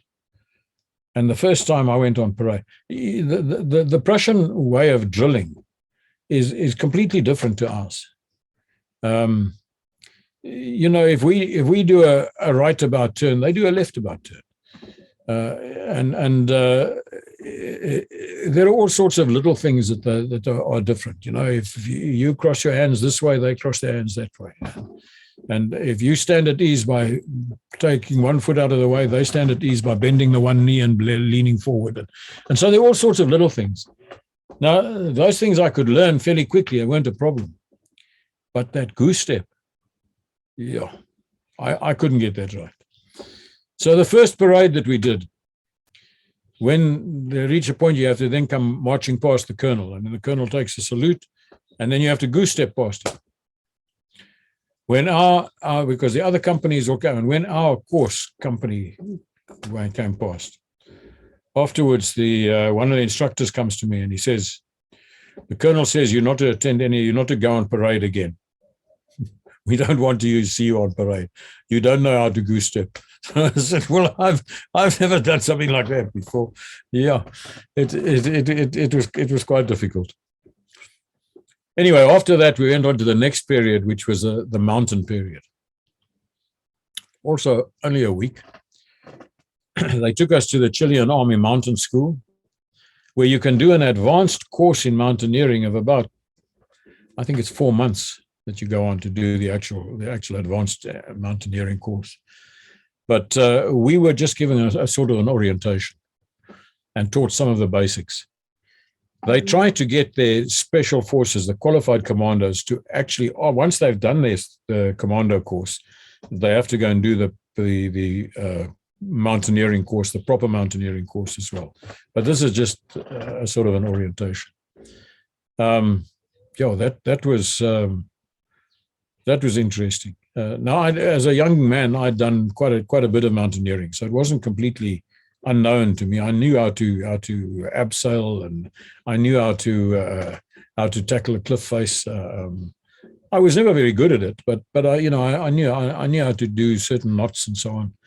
So I found it very, very interesting, and they had some nursery faces that they made us climb, and you had to climb a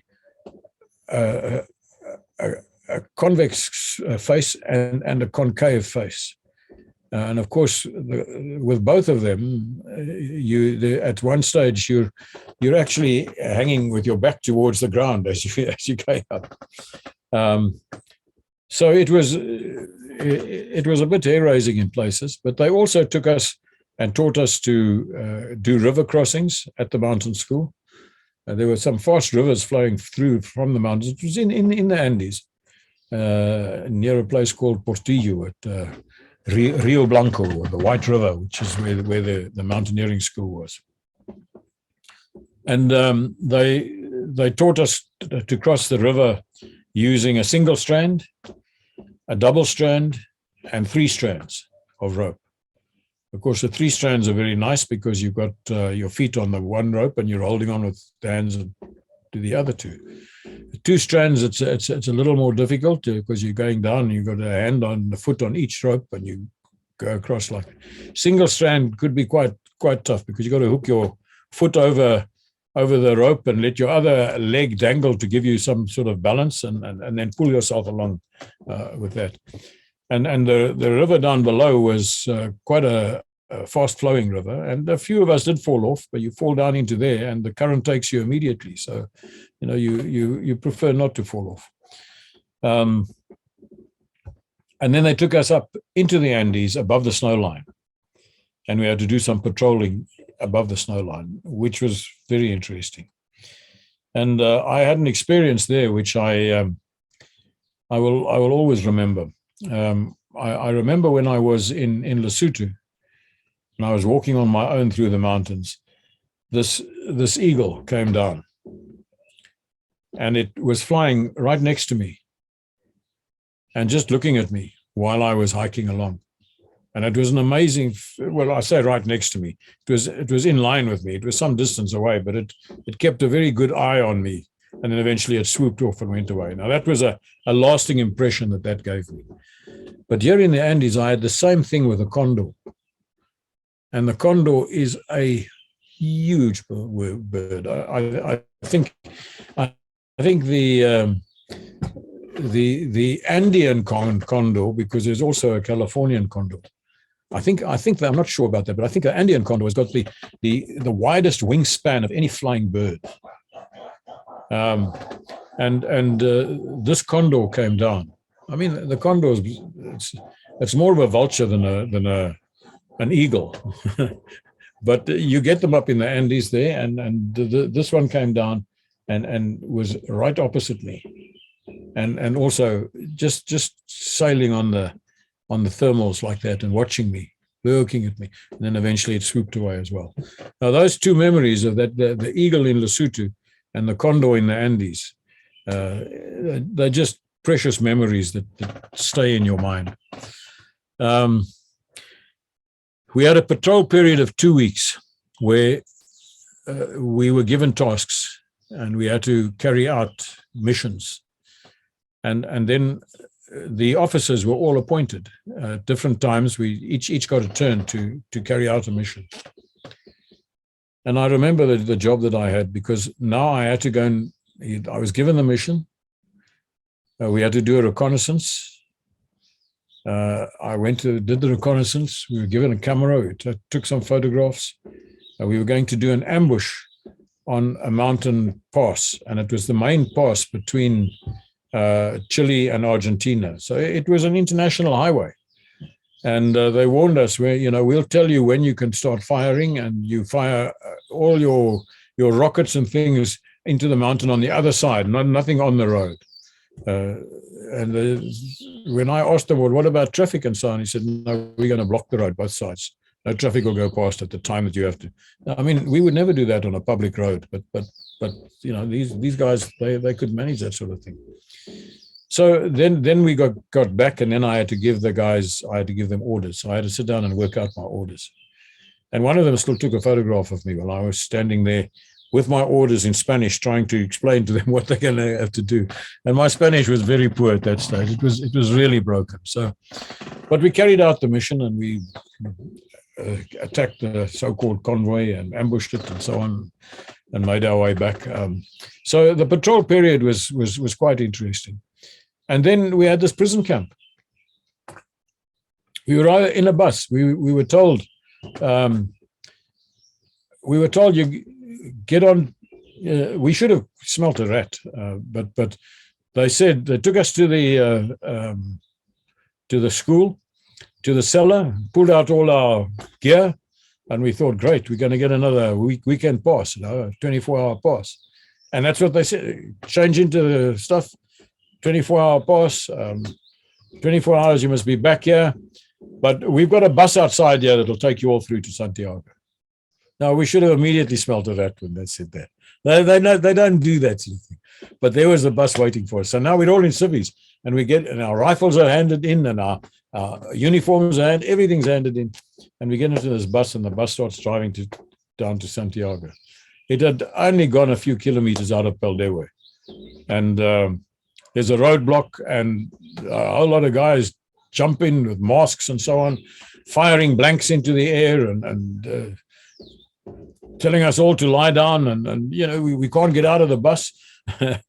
And when any of us were slow, they'd kick us and come and jump on top of us, and they all had camouflage uniforms and so on, and they made us get out, took our boots, our shoes, took our belts, took our shirts. We just had our pants on. That's all we had on, and we had to hold our pants to stop them falling off. And they loaded us into a truck and drove off into the mountains. And they came to this little valley where there was nobody and nothing, and there were just a whole lot of stakes and things in the ground. And they took us halfway up the hillside, and there was a hole leading into a cave, and made us all go inside the cave. And we sat there for the next 3 days. They gave us no food. They occasionally brought some water, which we'd have to share between us. Most of the time, there was a couple of instructors inside there. And they had torches made of sort of, old rags and things soaked in oil and burning, stuck up in places. And of course, there was no ventilation, and it was getting, and they, at one stage, they said to us, sing. So the guys started trying to sing a few songs. I said, no. Sing Papa Umamao. And we started singing, and then they said, clap. And now we got to sing. Papa Umamao, Papa Umamao, Papa Umamao, Papa Umamao. And we went on like that for hours. Of course, and if you stopped, then they'd beat you. They'd beat you. They had sticks and ropes there. They'd beat you if you stopped. And the guys are tired. So the guys they'd go, Papa Umamao, Papa Umamao, and they drop off. And then the instructor would come with a rope and whoop the guy, and he'd wake up, Papa Umamao, Papa Umamao. And then they would take us out at night, one at a time. They'd call you out. When you arrived there, they painted a number onto your back. And so we each had a number. And then they'd call you out by your number.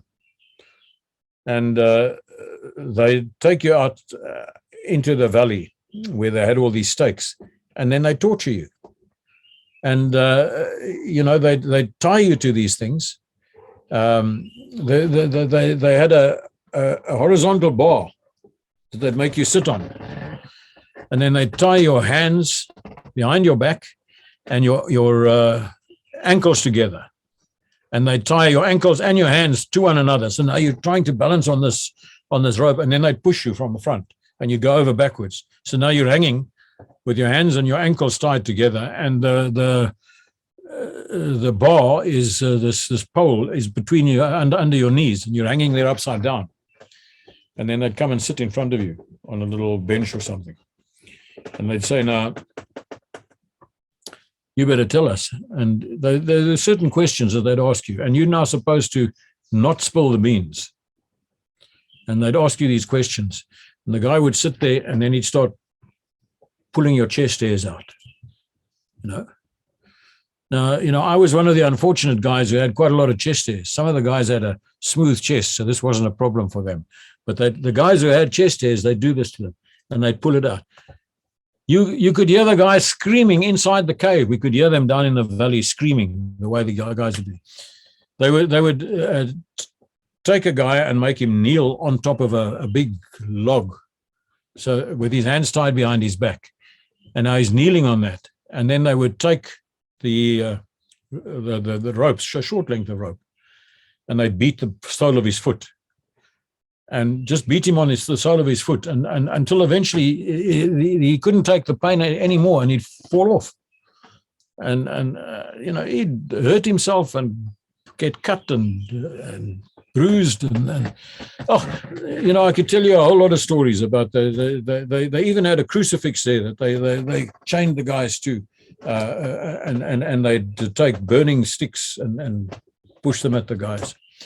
And inside the cave, the guys would be sitting there, and they had a brazier with a fire in it, and they had these sticks stuck in the brazier. And the instructors would watch the guy, and if they saw a guy who was falling asleep, they'd pick up one of these sticks and push it against him, and that would wake him up immediately. So, and then they'd get bored, and they'd sit there and they'd call out a number, just a random number. And if it's your number, then you got to get up and you go to the guy. And then he says, bend down. He'd bend down. And then he'd take a plank about that thick. And he'd take the plank and he'd run at you and he'd smack you on your backside so that you shot forward like this. And he'd laugh. He'd think this is terribly funny. He'd call out another number and the next guy must come along. So they had lots of things like this that they did, and they really gave. I mean, some of the guys were crying. They were absolutely crying. They'd had enough. They wanted to get out. They didn't. And then they come along and they suddenly hurled all our boots in, all our shoes were just thrown into the cave. And they said, you've been released. Your own guys have found the prison camp and you've been released, but there's a counterattack coming. You got to get your shoes on and run across the valley and escape. And the guys couldn't find their shoes, and some of them were putting on the wrong shoes, and some of them only had one shoe, and some of them just gave up eventually and climbed out of the cave, and they just ran, and there were thorns all over the place, and it was a nightmare few days, that Charlie Popper, as they called it. What else was there? There was an air mobile phase, and they brought in helicopters, and we did abseiling from the helicopters, and we had to improvise for hot extraction, putting plank or sticks together, tying them together, and then hooking them to the helicopter, and then sitting on these things so that they could lift you out and take you out, and that was all quite interesting. I enjoyed that. Then they took us on a 10-day amphibious phase. They took us down to Viña del Mar, which is a lovely holiday resort area close to Valparaiso, which is the main harbor. But Viña del Mar was no holiday for us. We were taken to the Navy's Naval Commando base, and this is where their divers were as well.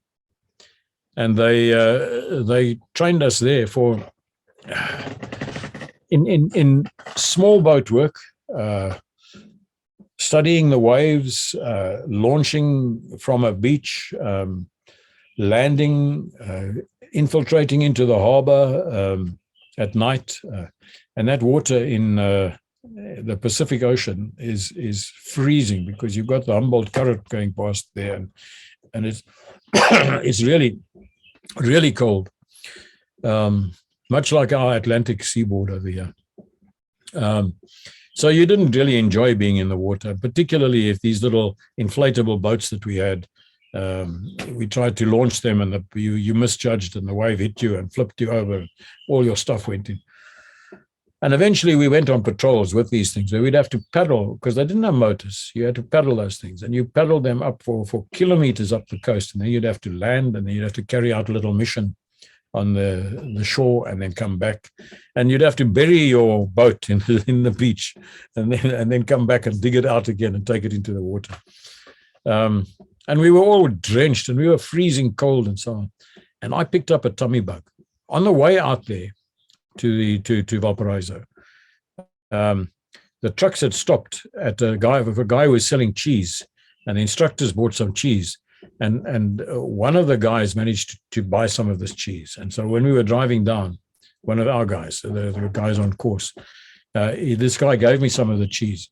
And I don't know, nobody else got sick, but my stomach got, I got terrible jippo guts, and I was as sick as a dog, and I couldn't keep up with the other guys. So the instructors took me and put me in a truck and took me through to the Naval Hospital in Valparaiso. And they stuck me on a drip, and I don't know what it was that they pushed into me, but it was going to rejuvenate me somehow. And I was there for, I don't know, a couple of hours, and then they took me back and offloaded me and said, right, join the course, carry on. You're okay now. And that was the end of my sickness. You know, it wasn't time to be sick. And they had a thing at the Chilean course, at the naval commandos, that the army commandos, they liked this. So they when we got back to they used to do that as well. There'd be a drain there. They'd take the man-al cover off of the drain. And if you did something wrong, then they'd say, call your name out, and they'd say, Commando Alexander, Submarina. And then you've got to put down whatever you've got and go over to this drain with this man-al cover, and you've got to yell, Commando! And you jump into the drain. Water right over your head, and you come up and you climb out.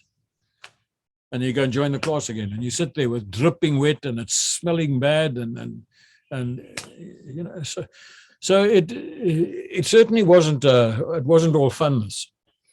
And then we're now getting close to the end of the course, and we had a guerrilla period, which was 2 weeks.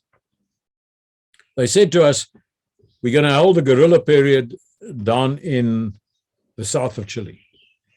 And you've got to find your own way down there. Valdivia. We'll meet up with you in Valdivia. So they gave us our second 24-hour period, but by a certain time we had to be down in Valdivia. So my buddy and I took a bus, and it was magnificent. We sat upstairs in the bus, right in the front, and we had this beautiful view, because the southern part of Chile is absolutely magnificent. I mean, besides the mountains, there are volcanoes, there are fjords, there are forests. It's just the most beautiful part of the world. You cannot imagine how lovely it is. And this bus was trekking this road, taking us all the way down. Now we were dressed in civilian clothes and so on. When we got down there, they met us at Valdivia. They took us to a local army commando base. All our uniform and rifles and the rest of the stuff was waiting for us there. And we were given a bit of instruction there, and then we were taken up into the mountains where there were these little villages and things. And we were told the locals don't know there's an army exercise on. You have got to go as a civilian, and you got to find yourself accommodation, find yourself a place to stay, get to know some of the people, and start making friends with some of the young boys. And then we're going to arrange that there'll be a place that you can bring them, and we can give them some training with rifles and so on. And so this is what we now did.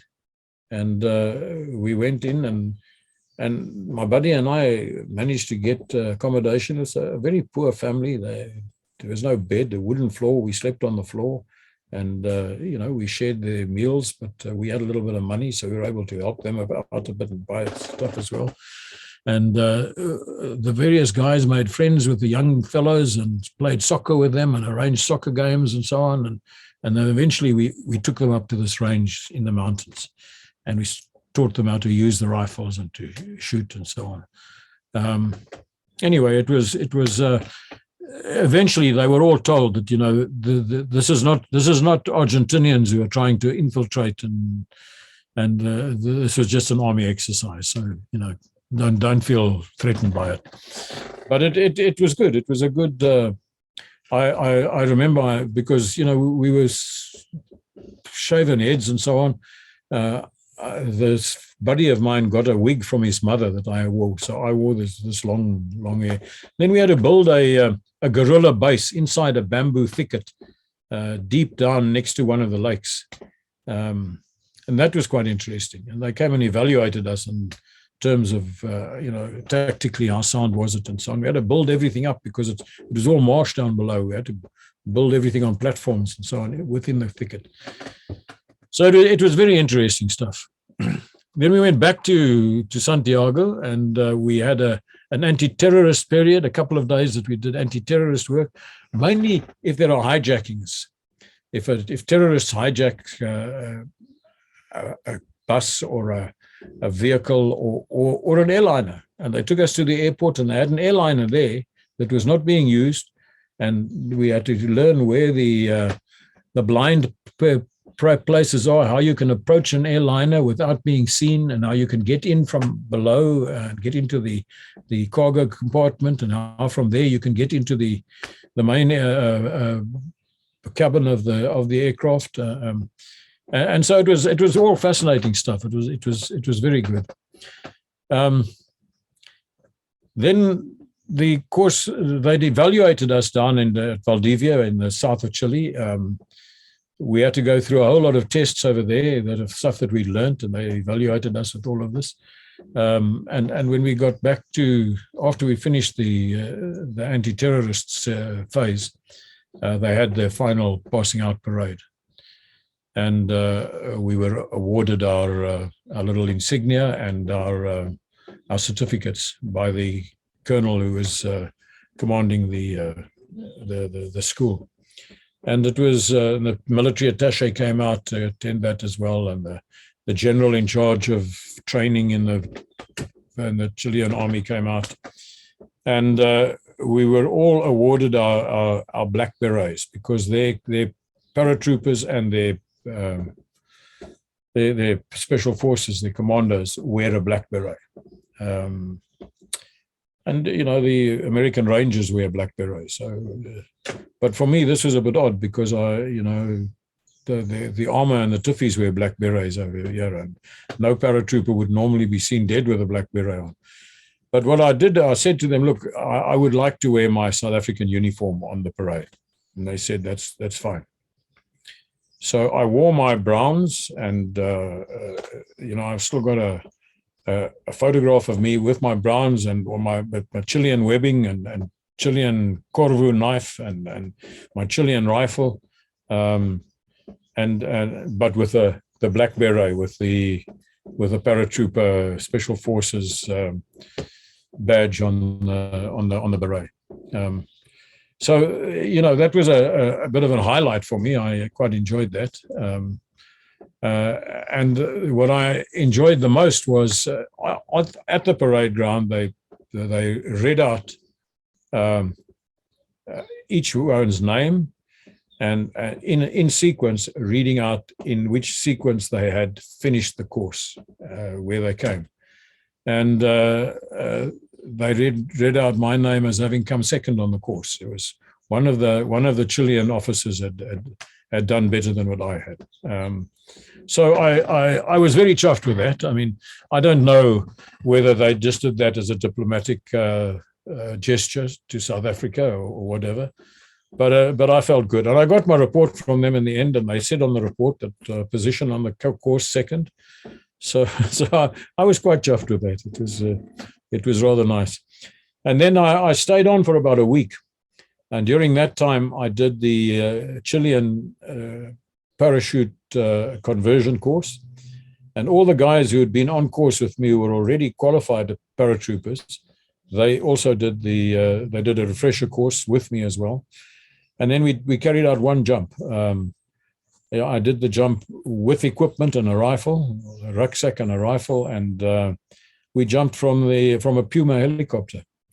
They removed a panel at the back and a cable inside, and we jumped out the like porthole at the back, and it was a night jump, and it went very well. I jumped with the colonel and with some of my buddies that were on course with me, and because I think you could drop about 8 paratroopers from it.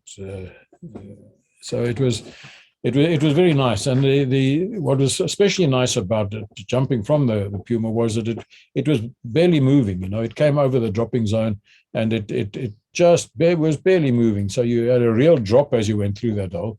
There was very little slipstream. And the big thing is we all landed very close together. You know, it was very good from that point of view. So then after that, they held another parade, especially for me, and they presented me with Chilean parachute wings. So I was chuffed about that as well. So that was Chile. I think that there was probably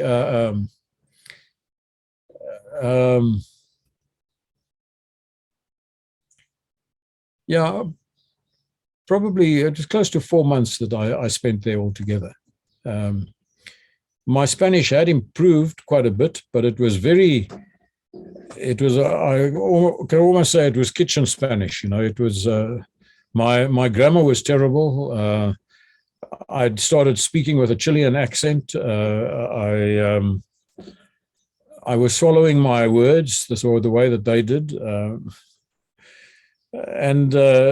So 2 years later, when I was sent to Spain, and I was given I was there a few months before the course started in Spain, and I was given an instructor, a woman, to teach me Spanish in those few months before the thing started.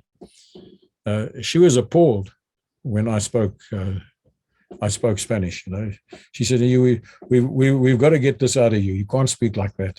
You don't speak like that in Spain." And some of the words I use, she says, that word's not acceptable in Spain. It means something completely different over here. So it was very interesting. But I returned to South Africa, and I had a very pleasant surprise when I got back. Two very pleasant surprises. The one I'd sort of been half expecting, because I knew I was a fairly senior captain already. In fact, I was the senior captain at the battalion. And you know, I was due promotion at some stage soon, and I was course qualified by then. And all the courses I'd be doing, I'd managed to catch up now, and I was. And when I got back, I was told that from the 1st of January, I would be promoted to major. I got back in December sometime. And that was very nice. But I was also informed that the attack that we'd done on Chitado almost 2 years before that, I had been awarded the Military Merit Medal for that attack. At that stage, it was called the Chief of the Defence Force Commendation Medal. It later changed to the Military Merit Medal. So, and that medal, you know, I really felt I was very, very pleased to get it. Very, very chuffed about it. But I really felt that medal, you know, that should have gone to the whole company, because that was a company effort. That it wasn't just me. The company, they were so outstanding in that. It was a textbook attack. Everything went exactly the way it's supposed to go in.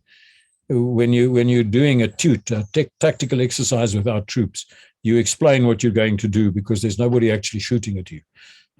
But this one went like that. It was an amazing attack. So I was very proud of my troops when I was presented with the medal, and it was something very. And to this day, it's a very special. It's you know, when I look at that medal, I think of those soldiers that I took through training, right from when we'd selected them and all the way through their training, and I took them on their first operations, and I parachuted with them, and I did many things with them, and so it's a very meaningful award that I got, and I'm very grateful for that. The one disappointment that I had was that the things that I picked up, I wrote a very lengthy, thorough, and detailed report on the course that I'd done. What I did was, within a day or two after the course started, I realized that if I don't make notes, I'm not going to remember all of this.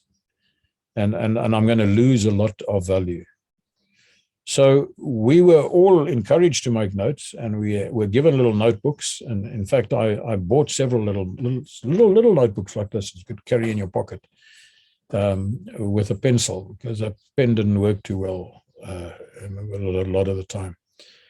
And I had 2 sets of notebooks. The one was my notes, my course notes that we were all supposed to keep record of what we learned. And the other one was my impressions and my feelings, how my emotions, and so on. During that time, 3.5, almost 4 months that I was away altogether, plus 6 weeks just before that. Now, during the 6 weeks before that, I was able to phone Anne from Pretoria every so often and speak to her. And I was able to go home for a weekend before I left to go to Chile. But from the time I arrived in Chile, the military attaché let me phone her to just tell her that I'd arrived safely and so on. But then when I went on the course, that was it. We had no contact with anybody. There was no one I could speak to. I couldn't contact her. I wrote several letters to her. I did manage to do that. And I would give those to the instructors, and they would post them off. So she received letters, and she was able to reply to some of them. So I occasionally got some posts from her, but it was intermittent, and we had no real contact during that time at all. It was only when I got back that I could really sit down and tell her about it and explain what we'd been through. So it had a big impact on my family. I mean, I hadn't seen my 2 girls at all during that time. I was away for a long period. It was nearly 6 months altogether. But what was disappointing to me was that when I got back, Ochimo had been transferred away in the meantime. The new commander was busy finding his feet in the battalion and so on. And I got no interest in what I'd done. Nobody was interested in, I came back full of enthusiasm. I've learned some things that I can introduce into the battalion now. It's going to be good stuff. We'll really go places. Nobody was interested. Nobody wanted to, we've got a curriculum, we've got a set program, we've got to stick to that, It was only almost 2 years later when I was made the 2IC of James Hills, and he was made the OC of the training battalion, or the training wing of one parachute battalion, where all the companies that were under training. And I shared with him some of the stuff that I'd done. And he immediately, when I told him about it, he immediately said, "Maar ons moet daai goed doen. We must do that stuff." So I said, "Oh, Commandant, if you think we can fit it in." He said, "McGill, sorg dat jy dit doen. Introduce it. We're going to do that." So, I had virtually carte blanche from him, and I was able to adjust some of the programs that we had and introduce a whole lot of these things. A lot of the confidence training I introduced, some of the tests, the 50-kilometer route march, all of those sort of things. I was able to introduce a whole lot of those things, and they went down very well with the troops. The handling of prisoners of war, I did some very realistic exercises with the troops based on what we'd experienced. So it was good, but unfortunately, when I was later transferred away, and when James Hill still continued it, he was very enthusiastic about they had special combat ranges that they used there that we were trained on, exceptional ranges. And when I explained those to him, he said, "We got to build them." And under his guidance, we built those combat ranges, the same as the Chileans had there, and we took the troops through that, and we did exceptionally good training. But when he was transferred away and I was transferred away, and that also everybody sort of went back into the routine of doing this is what the curriculum says. This is what we'll do. So there were a few companies that got benefit from the course that I did over there, and I really think it was beneficial. And the troops who participated, they all said, "This is great stuff. We love this training." So Of course, I think if we can leave it there, that would be good. Maybe next time I can move on to when I, a few years later when I went to Spain, the course that I did there. So. Yes, thank you, sir. I was listening. Sometimes I was laughing, sometimes I was not laughing. Yeah, I wasn't laughing much on the course. I was thinking of it. I laughed a lot afterwards. Yeah, no, it seems quite hard, quite tough. But I have to ask you, sir, if you don't mind, during the time of General Pinochet, was there any type of political orientation like we would have seen in the Warsaw Pact going on there on the course you were with the Chilean army? Of course, I didn't encounter any actual propaganda, anything like that.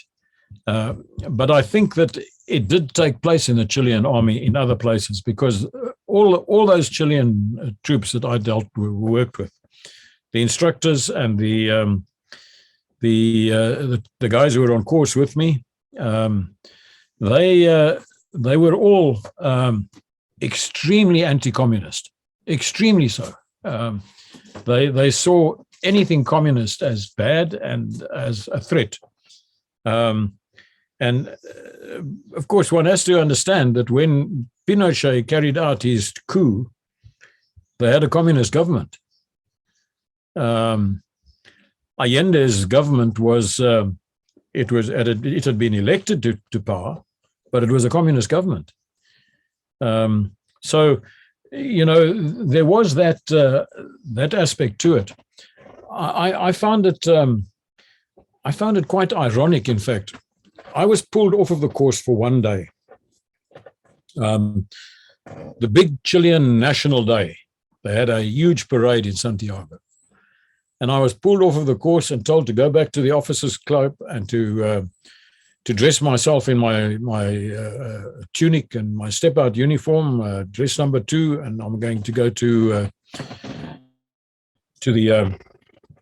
the parade and meet the military attaché. He would take me and he would give it, and I'd sit with the military attaché and so on. It was the only time I saw him during the course. And when we were there, he pointed out to me, he said, "You see those guys there? All the military attachés were around." I said, "Those Chinese guys?" He said, "Yeah." He said, "Communist China." Pinochet recognizes them, and they've got a military attaché here. They've got an embassy here, but Russian communists, they're the bad guys. So that was quite ironic to me that was the case at the time. But that's the only thing I saw, because I didn't. In fact, they were unsure of who their enemy really was, because the Soviet Union was very far away, and there wasn't really very much going on other than the Cuban setup and what Cuba was trying to do in South America. There wasn't much real activity amongst the communists. But the Chileans, I found, it was almost as if they were more concerned about the Argentinians. It wasn't long after that the Falklands War took place. And, the truth of the role that the Chileans played in supporting the Brits has never really come out. It's never really been made known. But fact of the matter is that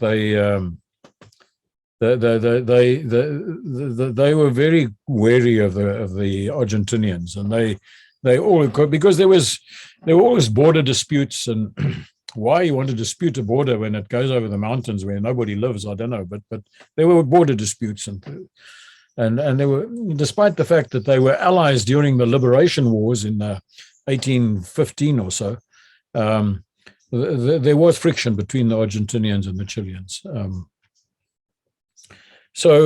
I can't say that I picked up. Actually, we certainly we were never given any propaganda stories or indoctrination or anything like that during the course. I didn't have that at all. I'm sure we're going to get to this, sir, because you did serve as the military attaché in Taiwan. Yeah. There a lot of adventures happens, and we'll get to that. I've spoken to a few South African officers, not on the channel, but in private, who went and did some kind of a staff course in Taiwan. And they said to me, the impression was China, nothing but China. Taiwanese are not focused on anything else. They don't care about anything else. That is their enemy. So this is fascinating to me when they look at Argentina like that. Now I have to ask you, sir, as far as I know, this is a Roman Catholic country. Do they have the same religious setup as would have a South African Defence Force? And I understand up to this day where the prayer parades every morning starts. Any such type of thing? No, I didn't pick it up at all. Chile is nominally Catholic, and there are lots of Catholic churches everywhere, and cathedrals and things like that. But the average person that I encountered in Chile was very secular. There was no real commitment to anything Christian. I was never taken to a church while I was there. It was very different when I was in Spain, and when I was in Taiwan. They all wanted to take me to their temples and various. But in Chile, it was a very secular society. There didn't seem to be any antagonism towards the church, but it was as if it was more a historical thing than anything else. So I didn't find that, no. Well, that's good to hear that, sir. Now, there's something strange which you said. Normally in Special Forces, as I understand it, you would always wear your escape kit with you. It never leaves your body. But that would not be in your big rucksack because that you can drop and run.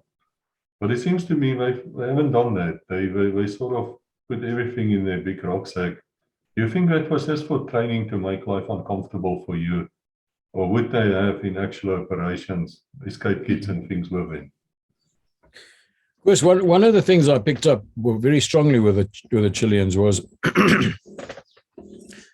that they hadn't been involved in a war for a very, very long time. They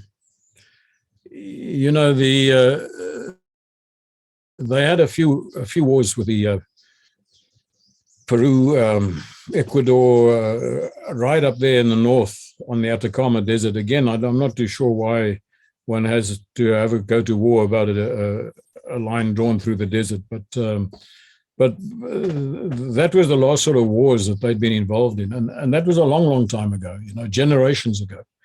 So although they were extremely enthusiastic and the instructors were very good and very professional, their actual experience of war was almost non-existent. In most cases, it was non-existent.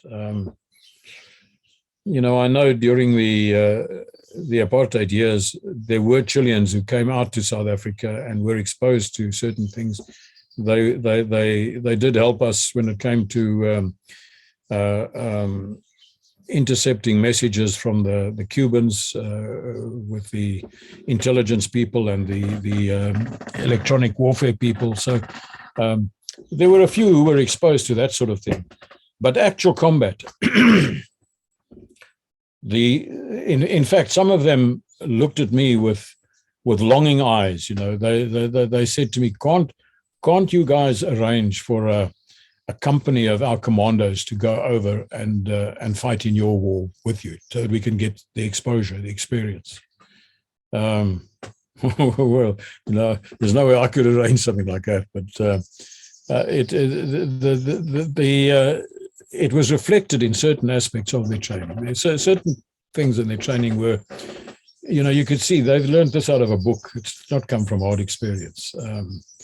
And little things like what you've spoken about, a survival kit and so on, that wasn't really things that they got into. In many ways, they were like a sort of a Boy Scout organization, very enthusiastic, very, very active, very involved. but no combat experience. So it did show in a lot of the things. A lot of the things that they used, a lot of the methods and the techniques and so on, they learned from the Americans, and they had some good things that they'd learned from the Americans. But it's secondhand, you know. It's not. Their instructors were not teaching from their own experience. They were teaching what someone else had taught them. So it was apparent. You could see it in many things.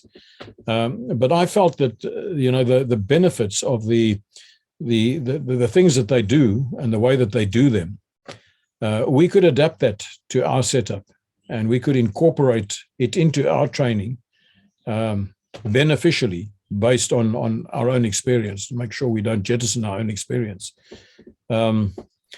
So yeah, I think that's the short answer, is that they didn't have combat experience, and that did reflect in a lot of the things that they did. Were you briefed before you went over not to reveal too much of your own experience and operations, or were you not at all? Because there are professional, I would say, trust between professional soldiers of different armies.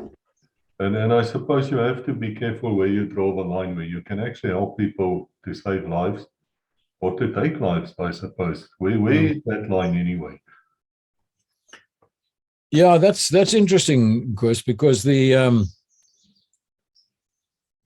we went to Israel for the Pathfinder course, we were briefed by military intelligence. But the guy who briefed us, it was a young officer. He wasn't any older than any of us. In fact, he was younger than most of us. Quite honestly, he was a clown. He was talking nonsense.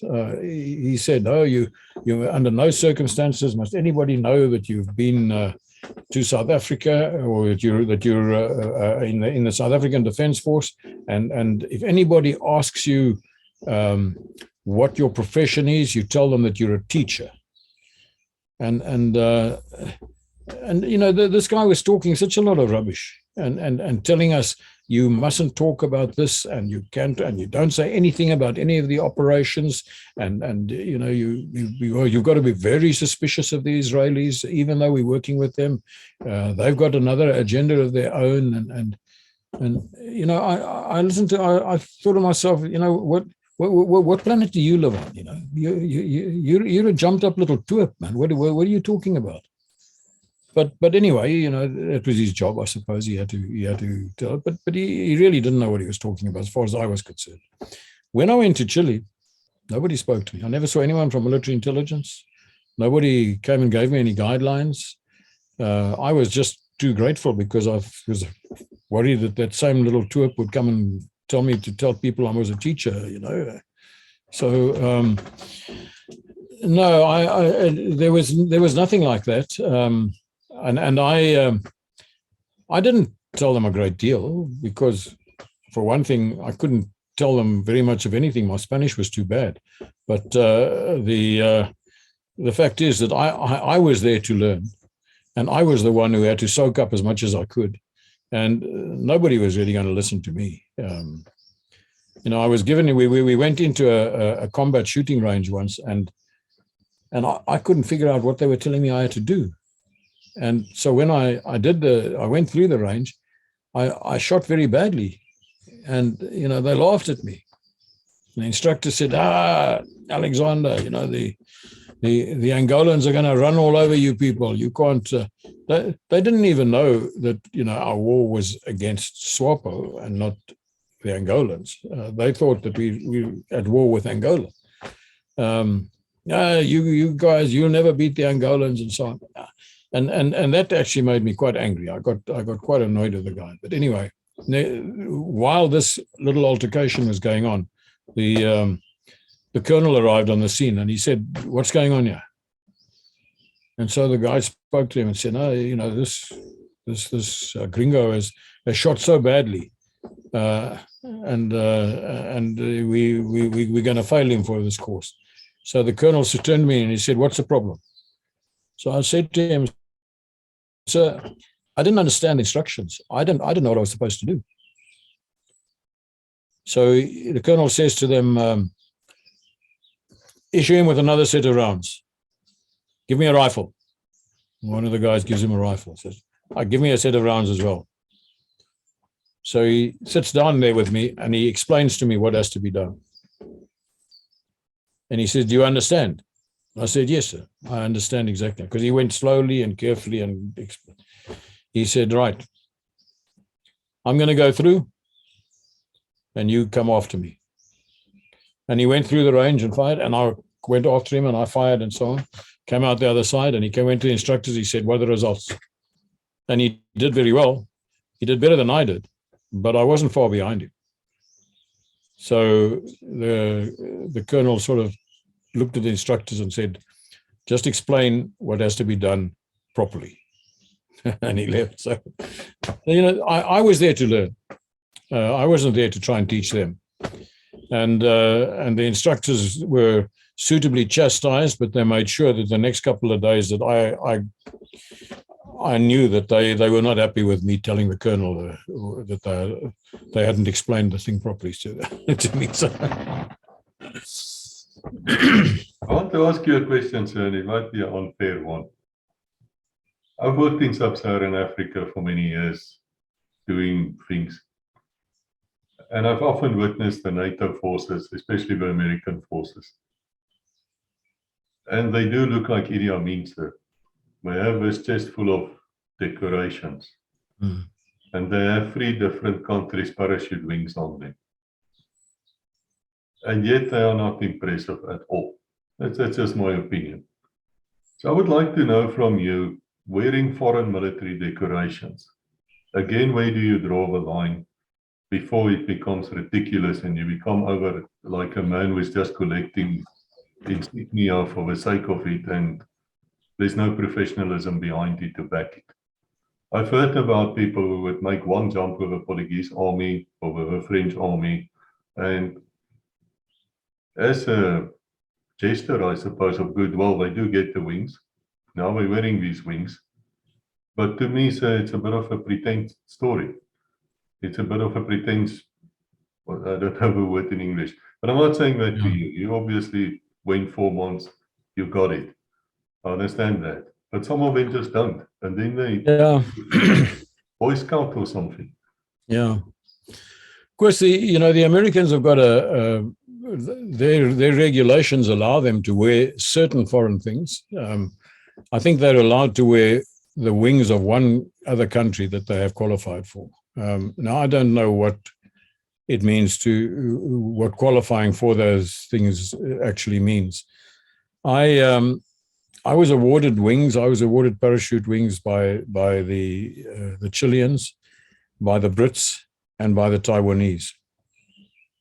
But I never had permission to wear any of those wings on my uniform, because in the South African setup, I don't know, it may have changed now, but certainly when I was there, you weren't allowed to wear a foreign decoration or a foreign insignia. Decorations and medals you could get permission to wear, but then they had to be worn and as being a lower status than South African medals and decorations. So they were worn right at the end. So you could get permission for that. But insignia, occasionally someone would get permission to wear something. And I think that was very much an exception. There wasn't an actual policy on that. But the policy was that if you have been awarded an insignia like parachute wings or something like that by another country, you may only wear one set of parachute wings. If you can get those parachute wings, if you've never done a South African parachute course, and you can get the course that you've done recognized by, in those days it was one Parachute Battalion as the parachute school, if they recognized your qualification, then you could wear the South African wing. You're not allowed to wear that other wing. And that happened with quite a few people. In fact, the military attaché in Chile, he had done the Chilean parachute course while he was over there. He came back to South Africa and he wanted to wear his Chilean wings, and they said no. You go down to one parachute battalion and they can tell you whether they're going to recognize it or not. So he went down, and one parachute battalion said, okay, we're going to put you through a conversion course. And so he was there for about, 3 days or something, and he did the conversion course, the same as I did with the Chileans, a conversion course, because there are always little things that are different in a course. And they said, well, we're quite happy. You obviously know the techniques. You know how to land. You know how to jump out the aircraft. You know what to do if the parachute is opened. You've just got to fix little drills and things that you were correct. And they did that with him. At the end of it, he was awarded his South African wings. So he could wear his South African wings, but he wasn't allowed to wear the Chilean wings. Now, I've made an unofficial exception on occasion when I was still wearing uniform. If I was invited to the Chilean embassy to attend a function and I went in my uniform, I would wear my Commando ribbon and my Chilean wings. I'd wear my own ones on my left, but I'd wear theirs on the right. And just as a mark of respect, they gave it to me. And so at their function at the embassy, I will wear it. But then I took it off after that. I wouldn't wear it at another occasion. So, there are those little quirks to it. I got permission to wear certain medals, decorations that I was awarded overseas, and I wear them at the end of my row of. If you see my ribbons, if I wear my ribbons. The last ribbons are some foreign ribbons because they have to come after the South African ones. So I don't have a problem with that because I've got permission for that. But when it comes to insignia, I was awarded a little pathfinder badge when I went on to Israel. When I came back, they wouldn't recognize that over here, and they wouldn't let me wear that at all. So I couldn't wear that, and the other guys were with me as well. So, we never wore it. But then in later years, one parachute battalion said, we want to recognize that Pathfinder course in Israel. And so they issued me with the Pathfinder badge, the South African Pathfinder badge. At that stage, I was already retired from the regular force, and I very rarely wore my step-out uniform when I was called up. So I wore that badge a few times, but it was never really. I had never earned the South African qualification. I just had my Israeli qualification recognized. But I could never wear the South African Special Forces badge, because this course that the Chileans called a Special Forces course is not what we would call a Special Forces course. And I can't say, I want to wear a South African Special Forces badge because I did a Chilean course. I just don't think that would be right. But I don't think it would be done anyway. They wouldn't give permission for anyone to do that. So, but that doesn't bother me. The Chileans wore the Commando qualification as a medal ribbon. So I wear it with my medal ribbons, but it's not a big ostentatious thing. That it's just another little ribbon that you, and it's right at the back, you see. So anyway, these are interesting little asides. But there are people who are badge collectors. They want to jump with every conceivable country, just one jump, to wear the wings. I had a guy who had jumped with me in Normandy, and he said he's the senior American officer to have jumped. He wants to award me American parachute wings. So, out of politeness, I took them. I've never worn them. I haven't qualified for American parachute wings. What would I wear? Who's this guy who comes and tells me he's going to award the wings to me? You need to get a a proper certificate signed by the proper authority. Otherwise, you're not entitled to wear that thing. No, I don't think so. But anyway, if it's what makes some people happy, I don't want people to be unhappy. Also, I have one really last question for you. Do you think, looking back, it's a good thing to trade officers and even lower ranks on such forces between countries? Yeah, I do. I think there's a lot to be gained from that. I think exchange programs like that are beneficial, and I think it helps to bring back new ideas and keep your own organization fresh and growing. So I do think that is so, yes. Well, Internet, we've come to the end of another great episode. I must make a confession. The General would have kept on talking if it wasn't for me. It's my wedding anniversary with Rebecca, and so we're going off somewhere to, I don't know, it's a bit of a surprise to me. Some warm baths or something. I didn't even know Switzerland had such places. But anyway, so I had to ask the General to make it a bit shorter than usual. I apologize for that. But next week we're carrying on, and I'm looking forward to it. And sir, thank you once again. It's fantastic listening to you. Really grateful to you. And to the rest of you out there, you are not unimportant. You know what I'm going to say by now. If you feel you have a story, you probably do. Come and tell me about it. And until we meet again, God bless.